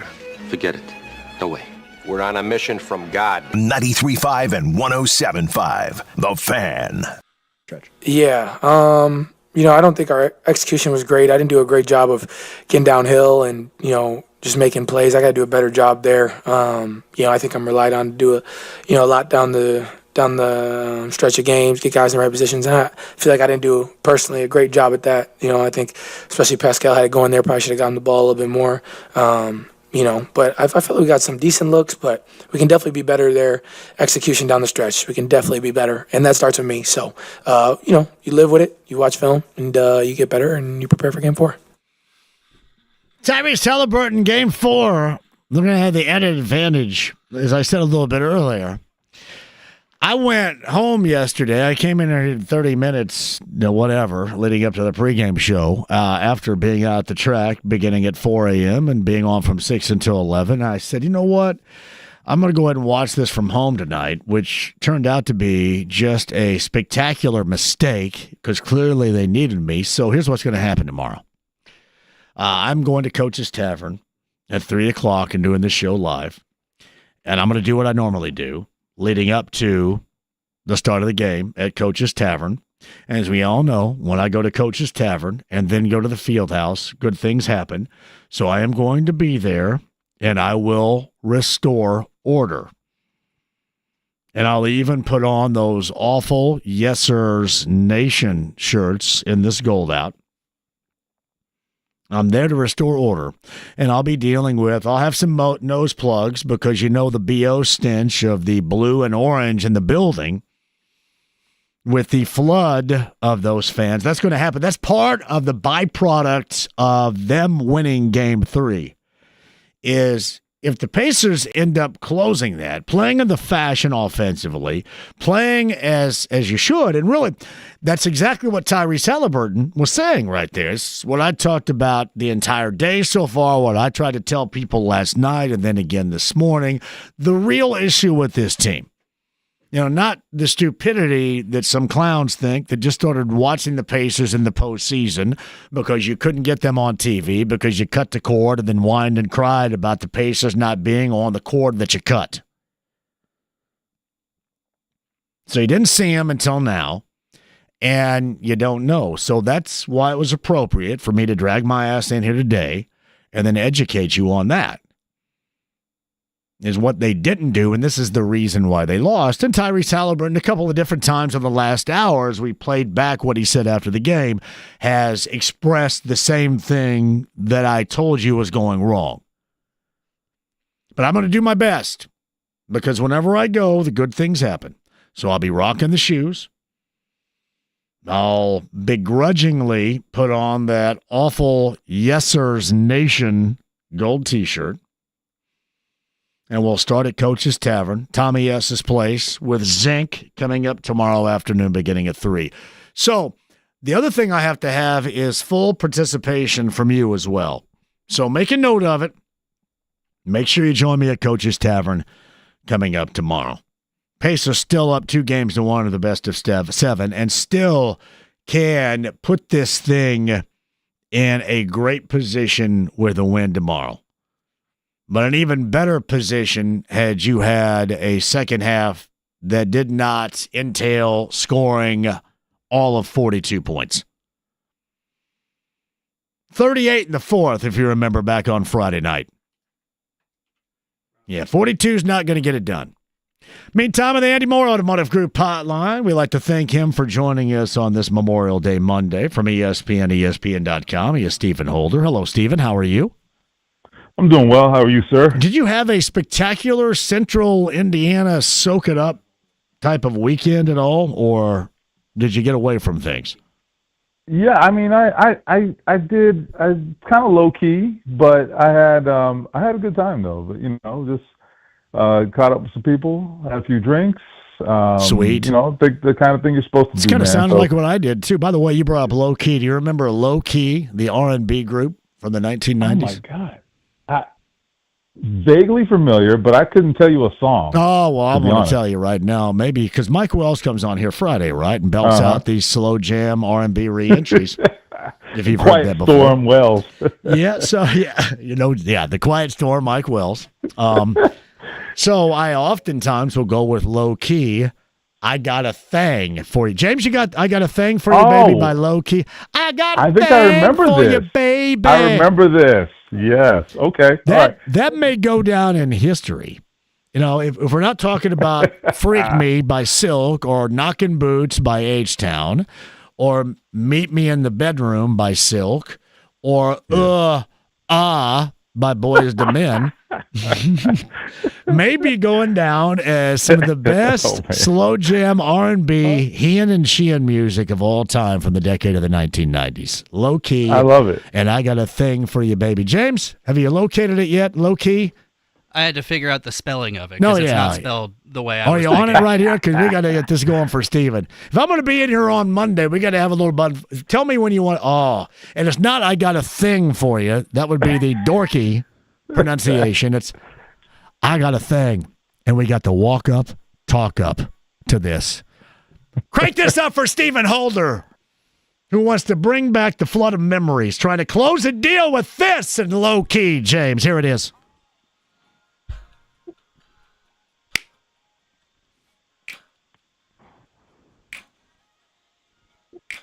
Oh, let me tell you, buddy. I really remember this. I didn't remember the group, but I remember the song. I'm sorry. I can't just go with this. We got to have a little bit more, James. Crank it up one more time.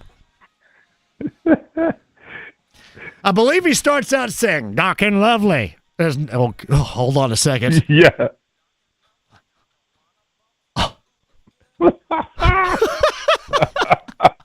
Here we go. Oh, man. Did you hear that line right there, Stephen?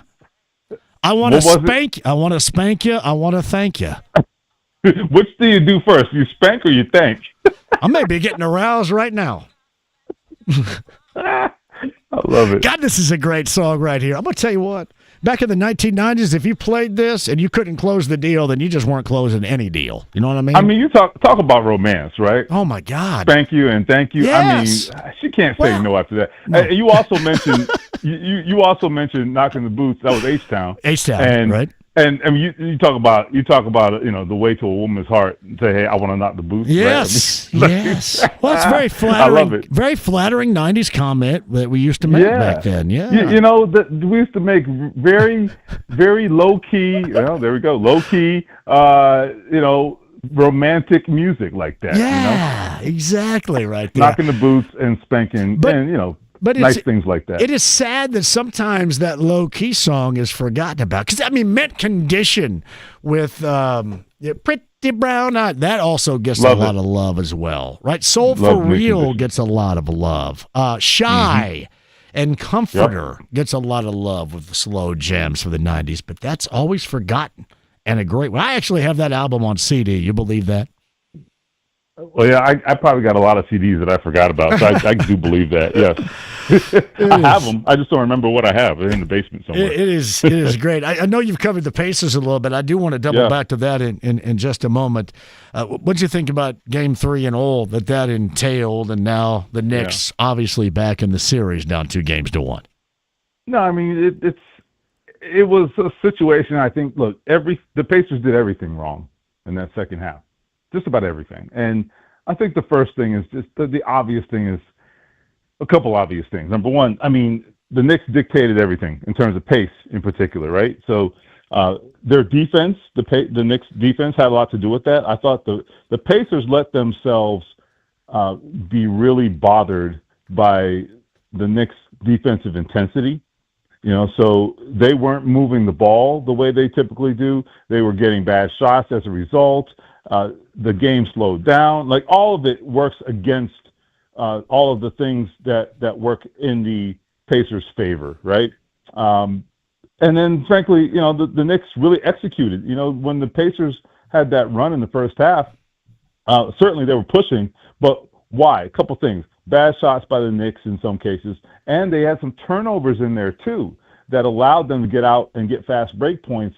They cleaned that up in the second half, to the Knicks' credit, and they did a better job with their shot selection, and they made shots clearly. And so all of this sort of like cataclysm of things happened, and it just kind of all worked against them, and that's what you get, frankly. But the Pacers have done such a good job of remaining true to who they are, for the most part, through these playoffs. But they did not do that at all in the second half, in my opinion, last night.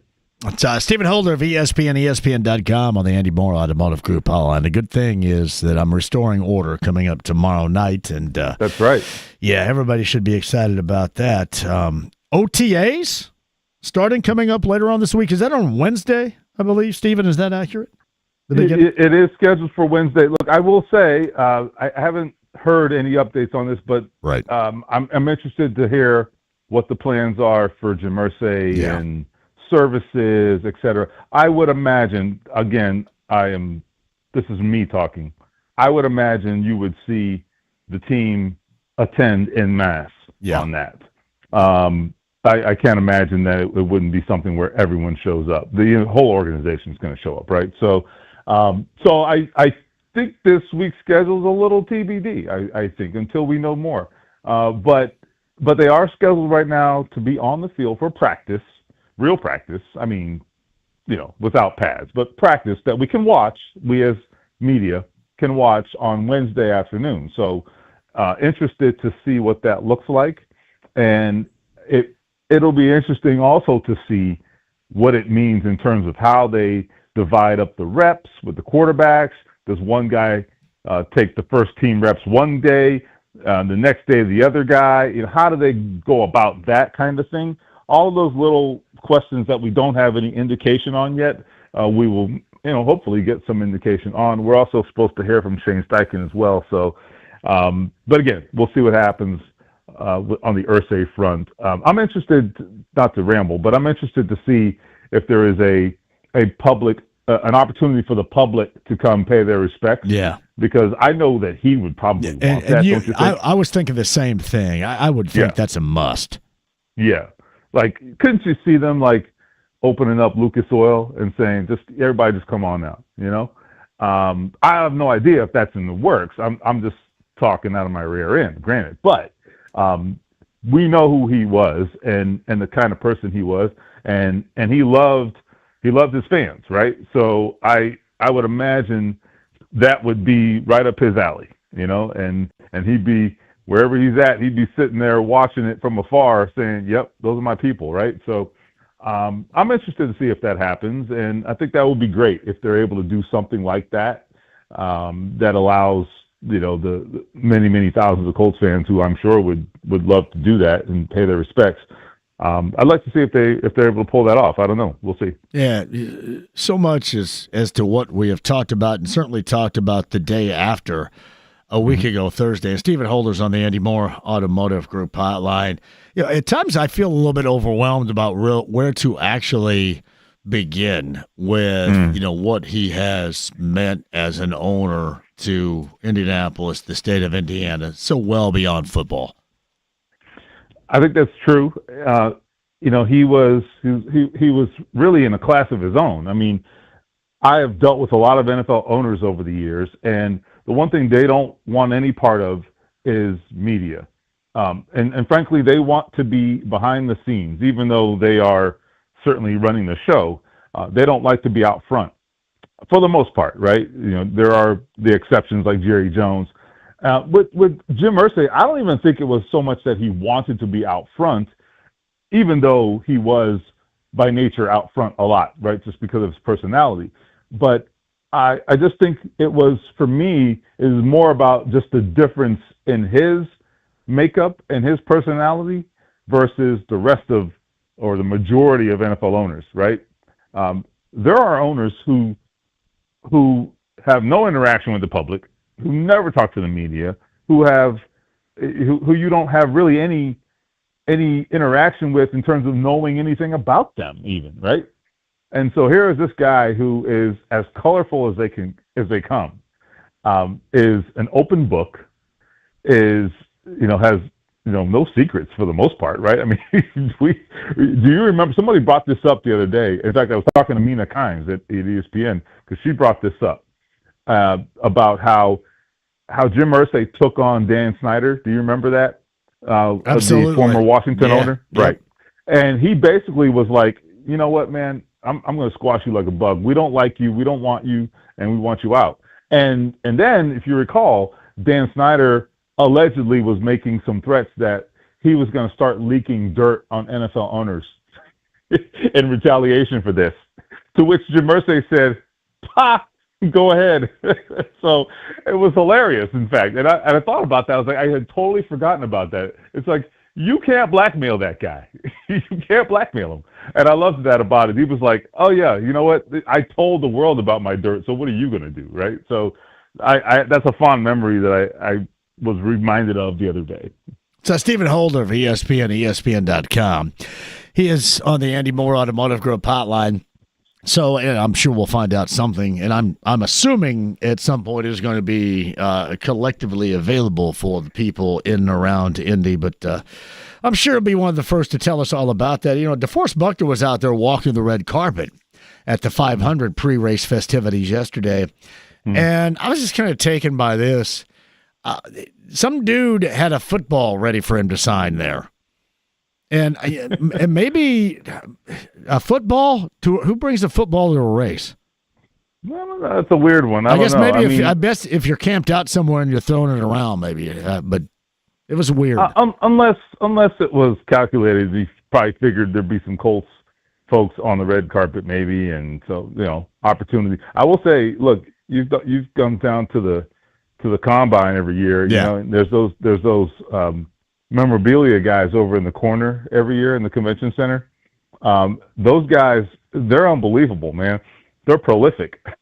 and they can pick people out who sometimes I can't even recognize. I'm like, how do you know that's the offensive line coach from the Kansas City Chiefs, right? You know, I mean, these guys they're good at what they do, and they know where to find people. I will tell you that. So who knows, man? Those guys are really good at procuring information, if you will. Yeah, I'll mention this too. Again, OTAs begin coming up on Wednesday. Mandatory minicamp come at you Tuesday, June the 10th through Thursday, June the 12th. Stephen Holder's on the Andy Moore Automotive Group hotline. I thought it was a little too early last week to discuss this, but people have asked me certainly a number of times since.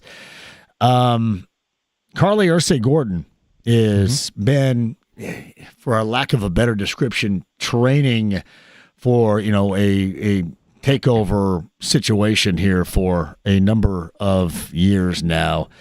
Once this officially is talked about more than just right now and I guess takes place, what's your initial feeling about it, directionally speaking, Stephen? I think it's really not going to be something people need to be concerned about, in my opinion. And I'd say this, two things. Number one, Carly is the person, or is the sister of the three, has been the most deeply involved in running the franchise. There's no question about it. Like, when you pull up to Colts headquarters in that parking lot in the front, her SUV is parked right there in the front, just about every day. She gets in there. She works. She literally works. She's in there doing the 9-to-5 thing, running things, making decisions. Now, the way it has worked is the big football decisions, the quarterback, the first-round pick, and the things that Chris Ballard and Ben Steichen, have to get ownership approval for. They go to Jim. They have in the past gone to Jim Irsay. But let's be honest, Jim has not been or had not been involved in the franchise on a day-to-day basis for a very long time. Even before his health took a turn, he had not really been present. He had not been in there dealing with the minute details. It doesn't mean he's unconcerned about them, but I'm just saying a lot of those were being handled by Carly because she was seen as capable. So the big things trickled up to Jim Irsay, and the remaining things, they tended to stop with Carly Irsay. And her sisters, to be clear now, even though we talk about Carly, her sisters have an equal ownership. Right? So, they have a say. Whether they perform the same role, that might or might not be true. But they definitely have an ownership stake, and so they have a say too. So I think that's the other thing we'll have to get answered is at some point, look, if you have siblings, I had siblings growing up, and we sure as hell didn't always agree on everything. So we did a poor job of working it out. Hopefully these young ladies can do a good job. I'm sure they will. But it's also a question, right? How do you resolve things where maybe there's not a consensus? How do you reach that consensus, right? Do they just sort of rely on their respective areas of expertise, right? All these little things, it's a new scenario. We've not dealt with this before, and it is going to definitely be a learning experience probably for them and for us. Stephen Holder for ESPN and ESPN.com is on the Andy Moore Automotive Group hotline. All right, I mentioned later on this week, and then the mandatory OTAs coming up here in the not so distant future. What are some of the things you're going to be watching, or you're going to be talking about, or at least expecting to talk about? Yeah, actually, before I do that, I want to add one thing on Carly. Sure, go ahead. Yeah. I did talk to some people around the league about her because I was trying to strike the same balance as you, right? Like, how soon is too soon? So by Friday, I kind of got into it a little bit, a couple days later. And one of the things I heard from a couple different people, one of whom has worked here in Indy very closely with her, and people tell me, number one, she's incredibly smart. I knew that already. People have told me that for years. Like, she is incredibly smart, very, very intelligent. I find that to be true. But fine, whatever. That doesn't make you a good owner necessarily, right? But it helps. But the other thing that I think is interesting about her is that, and this is both their observation and also my observation, I think that she will be a very decisive individual in this job. And what I mean by that is, like, if you look at when she became more involved in the franchise, they made a lot of big executive changes and changes in the way they do business on the business side, right? I'm not talking about head coach, GM, that type of thing, because, those decisions were being made by her father. But in the areas that she was focused on, they were making very, very precise and bold decisions.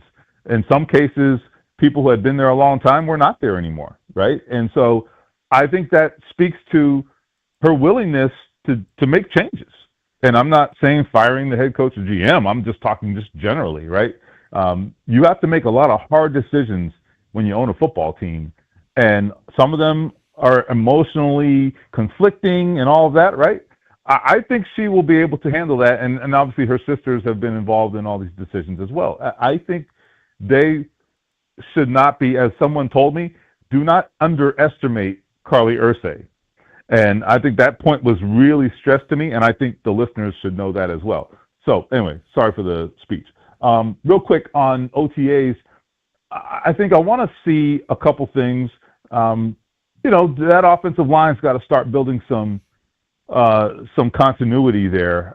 They won't be in pads, so it's really not the real thing, but they got to start working together and start to build that communication process, because this is going to be, I think, some of the most overhaul we've seen on this offensive line in a long time. 2 new starters, effectively, right? Center and right guard, at least in terms of permanent starters. So that's one thing.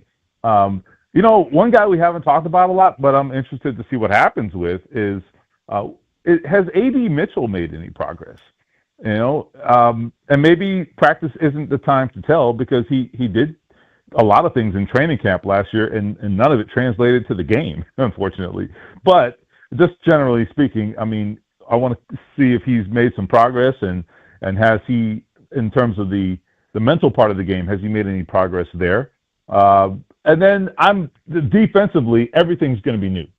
So I'm watching the defense primarily.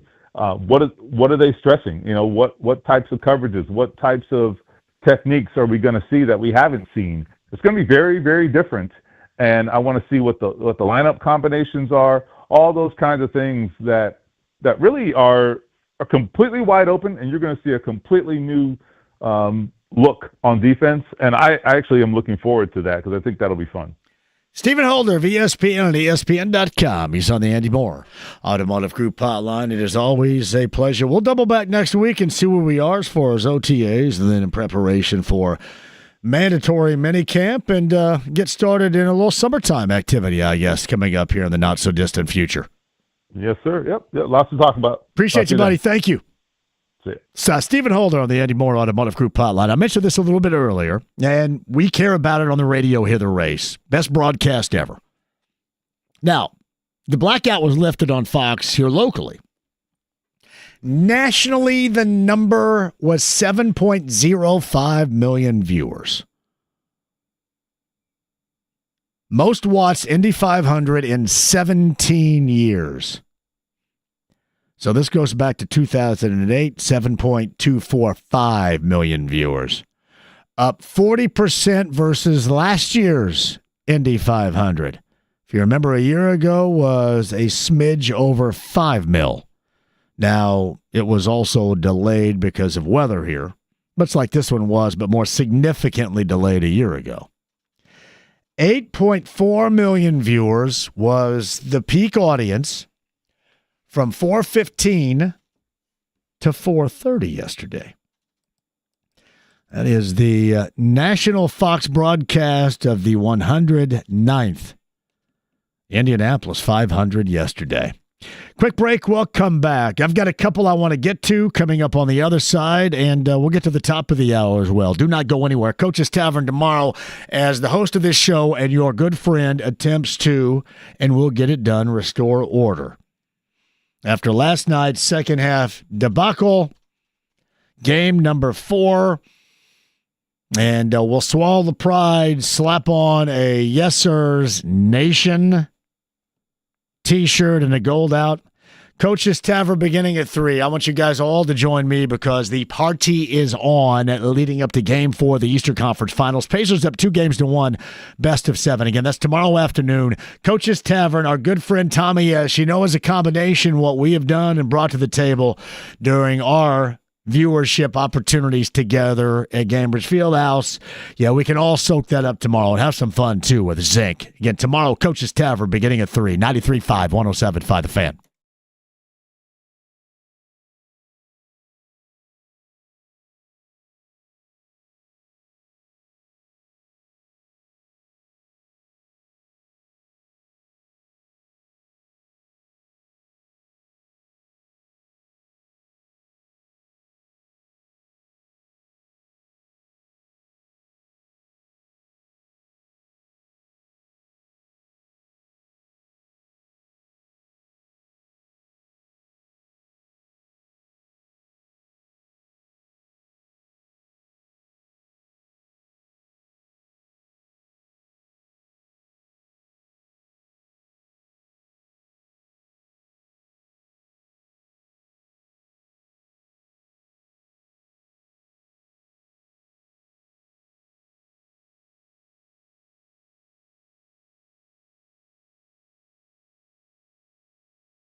with JMV. It takes him a second to get on the stool because he's under 5 feet tall. 93.5 and 107.5. The Fan.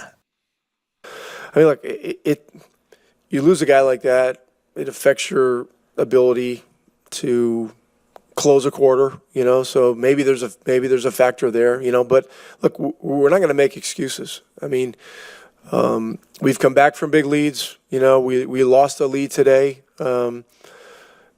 Regardless of who's out there, we got to be able to attack better and do the things to maintain it and finish the game. We just simply did not execute as well as we needed to. Rick Carlisle right there. Game 4 tomorrow. Coach's Tavern beginning at 3. You guys going to join me? Cannot wait to see you. Pacers up 2-1. Best of 7. Eastern Conference Finals. Hey, by the way, I know the Pacers are unbeaten in the Racers versus Pacers Day or Racers and Pacers Day on a Sunday. But who cares? Because it stunk last night of the second half. But it's still one hell of a weekend. One hell of a weekend. And I mean one hell of a weekend for Alex Palou. $3.8 million from the largest purse. I think is that purse Louis Vuitton? James, you ever seen a Louis Vuitton purse? I think my mom owns a couple of them. They're like $4,000, I think. Oh, really? I think. Oh, then maybe I'm thinking of a different brand. I have no idea. I think they're like, am I right about that? The one at Keystone at the Crossing, the Louis Vuitton, is like got security guards out there in front of it. I said, geez, it's just a purse. What the hell? Anyway, the largest purse in the century plus history of the greatest spectacle in racing. A record breaker, in fact, for the 4th consecutive year. That according to IMS. Hey, by the way, shout out to Doug Bowles, who was awesome. Doug Bowles came over to the Coke lot for the JMV takeover. We chugged a couple of beers. He requested some Hagar. Pretty damn awesome. I was thinking of Vieira Bradley. That's what I was thinking of. So was I right about Louis Vuitton? They're expensive, yes. Like $4,000. Security guard up there, buddy. There's no way they were letting me in. They go, hey, look at you. You dress like a turd. We're not letting you in here. Hey, Gritty writes this, JMV. I love Brooks and Dunn, but Boot Scootin' Boogie is not on my rotation. Here we go, do-si-do. What? Joe writes this, which is worse, the body odor from the Knicks fans or the Dakar from Miami? Yeah. The Knicks fans are worse. Because not everybody in the world, especially at ESPN, like all these national hacks, jump on board with it. That's why I feel compelled. I feel compelled to restore order with my presence alone coming up tomorrow. And we'll do that. Jay's on board here at 239-1070. Hello, Jay. Yeah, John, it was good seeing you out at the District Tap. Yes. In fact, I went there to watch games 2 and 3, and it was a great atmosphere. Indeed it is, my brother. It was great to see you as well. What else you have? I wanted to talk about, did Rick Carlisle ever address the issue why he used Tony Bradley over Thomas Bryant? No, I just think everybody was under the impression that that Bryant, he's a better rebounder, and certainly when they utilized him when both Bryant and Miles had foul difficulties, Bradley came in game number 2 and gave them some really nice minutes. So I think he was kind of rolling with something that he felt was working at the time. Okay. Yeah. And also, it seemed like when Aaron Neesmith came back from that sprained ankle, yeah, he didn't seem to have the same elevation on his jump shot. Yeah, he only took did. 2 or 3 10 or 12 footers, but well, he didn't have the and same you could elevation. tell he was going off to 1 foot too. That little baseline floater, he's going off of 1 foot. So yeah, it was bugging the hell out of him. There's no doubt about that. Jay, anything else? Yeah, I had not been to a 500 parade in 40 years. Right. And and I went to the 500 parade, and I shook hands with Joe Hogsett. I had met him a time or two before, and I told him he's doing a great job and keep up the great work. And then I talked to Doug Bowles a couple minutes, and he was in a suit and tie and socks on the streets of downtown Yes, Indianapolis. he was, buddy. Yes, he was. That's all I've got to share. Thank you for the call. Yeah, I shook hands with a Hogsett last year, James, and it was downstairs when we had that celebration for Oscar Robertson. Oh yeah, and I absolutely, I'm not a big fan of when people do this. He shook my hand, but was like looking over the top of me for who else was more worthy of a handshake. Yeah, come on, dude. I can get where that can Like, rub I'm you the wrong coolest way. dude in this stinking room outside of the Big O, so let's recognize that for a minute. A little eye contact here, my brother. Come on. Just basic respect sort of thing. Jesus. What happens when you become a politician where, and I know I'm trying to battle it myself right now. I understand the tentacles of douchery that can present themselves and then insert themselves in you and try to drag you in this parallel universe of douchebaggery. Because right now, I'm fighting it right now, too. Man, it seems like politics really does that to you. You could be the most down-to-earth conversational person of all time, and then you're in a room and you got to start talking politics. You go, my goodness, what's wrong with you? Josh is talking about Jim Irsay at 239-1070. Jim Irsay, he knew that it was okay not to be okay. Yeah. Yes. Yeah, because Yep. I was happy all the time back to the 90s until I had a nervous breakdown in 94. Right. No, you're right. Yeah. He and his family, they were certainly, about that and understanding about that. There's no doubt. Hey, Josh, there are so many reasons why you end up feeling that way. How you doing, buddy? Doing good. All right. Well, I'll talk to you on Saturday night, right? Yeah. You got it, Josh. Thank you for the call. Trying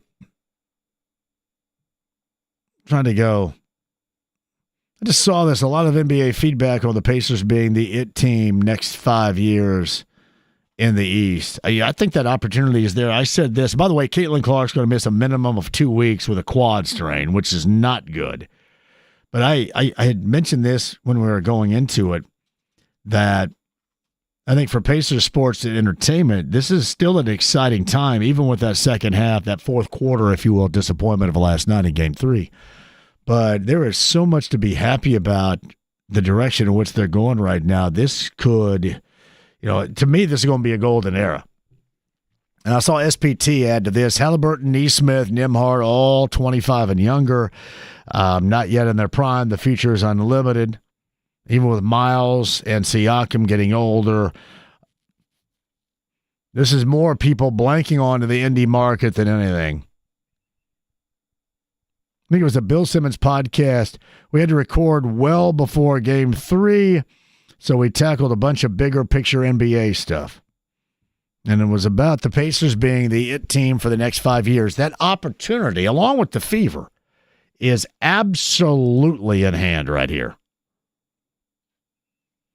Thank you, Skivvies. Glad you guys are on today. Some listen while at work. Yep. We're here for you, my brother. Hey, Billy, lead us to the break here. A little conversation. What do you got? Hey, man, I mentioned it last week. It came true. He showed up and was in Indianapolis. The curse of Tom Brady was evident over this weekend. Neesmith hurt. Pacers kind of evaporated in the second half. And, of course, Caitlyn Clark with her injury. Yeah. I mean, you don't have to have a passport to come into this town, but I think we should revoke his. So you're blaming it. See, I'm not normally I would disagree with you, Billy, but I think that's plausible right there. Let's roll with it. The curse of Tom Brady. And really, think of what else you had here in town. So you got Tom Brady, you had Gronk, you had, who else they have? Jeter. I mean, anybody, yes, I think you're right. There's some cursing going on right there, for real. Yes. Well, for the game tomorrow, and I think they should, if they're going to look long term, I think they should sit Neesmith tomorrow, even if he does check out with the medical staff and everything. I would go ahead and sit him, and got to turn to these other guys to step it up. And as far as the defense that you need to play on Towns, they got to pick him up right after the ball comes in, and somebody has to stick with him all the time and everything, so he didn't get some of these open shots that he's been getting from the top of the key. I think that's going to be important as well. But I will tip my hat to Tom Thibodeau, who I thought was basically the Penguin from Batman 2 last week after the Catwoman kicked him to the curb. But I got to give him some credit and everything. The fact that they're able to cut off the baseline on T.J. McConnell. Now, he adjusted, and he still had a pretty good game. But when you cut off the baseline from him and he gets into the lane, the offense really turns out. So kudos to him. And I listened to Jake this morning, and I noticed the same thing yesterday. Towns was limping when he was coming up the floor. Yeah, because that's when he went to the basket and got knocked down, I think. And yes, he was. But yeah, so, I thought the same thing. But he'll be okay. He'll get a little treatment and be good to go coming up Game 4 tomorrow night. But the game plan, the execution of the game plan was superb. Jump out to a lead, get Brunson in foul trouble. That's what the Pacers did. But as I'd said before and everything, I'm not so sure that the Knicks aren't a better team without him. Now, he's a superstar. I get it. And he torches us, and he's great. But he sits out there and he pounds that ball into the court just like Malcolm Brogdon used to do, and their whole offense slows down. And once he was out, then they opened it up a little bit more, and were able to do some things. And as far as Thibodeau having to, the whole thing is you try to change what the other team does, and to make Thibodeau deep down into his rotation a little bit deeper. It paid off for them, but the lights are going to be a little bit brighter tomorrow. Their backs were against the wall yesterday, and they responded. But I just don't see them being able to pull that off again. But we'll talk about more about that at Coach's Tavern tomorrow. You know, buddy, I'll see you tomorrow. Coach's Tavern beginning at 3 o'clock. Bill, thank you very much for the call. Hey, before I close it out, if I remember it here on the other side, I saw Fox asking, because Kyle Larson crashed out at the Indy 500, then crashed out in Charlotte, the Coca-Cola 600, trying to do the double. Should he continue to attempt it? And yes. Listen, I think more should. And in fact, both series should want it, because it is so much better off for both of them if you have that storyline going. I don't even know why you have to ask. Hell yes, it is, and hopefully more can do it. You get around some of these boundaries they're going to have with engine manufacturing and car ownership. Hell yes. Why not? So you want the best drivers in the biggest race on the globe? Why wouldn't you? If you're NASCAR. That's crazy. Crazy to me even to ask. Quick one, we'll come back. Final time with you. Coach's Tavern downtown beginning at 3. I'll lay it out for you. Our plans on a Tuesday next.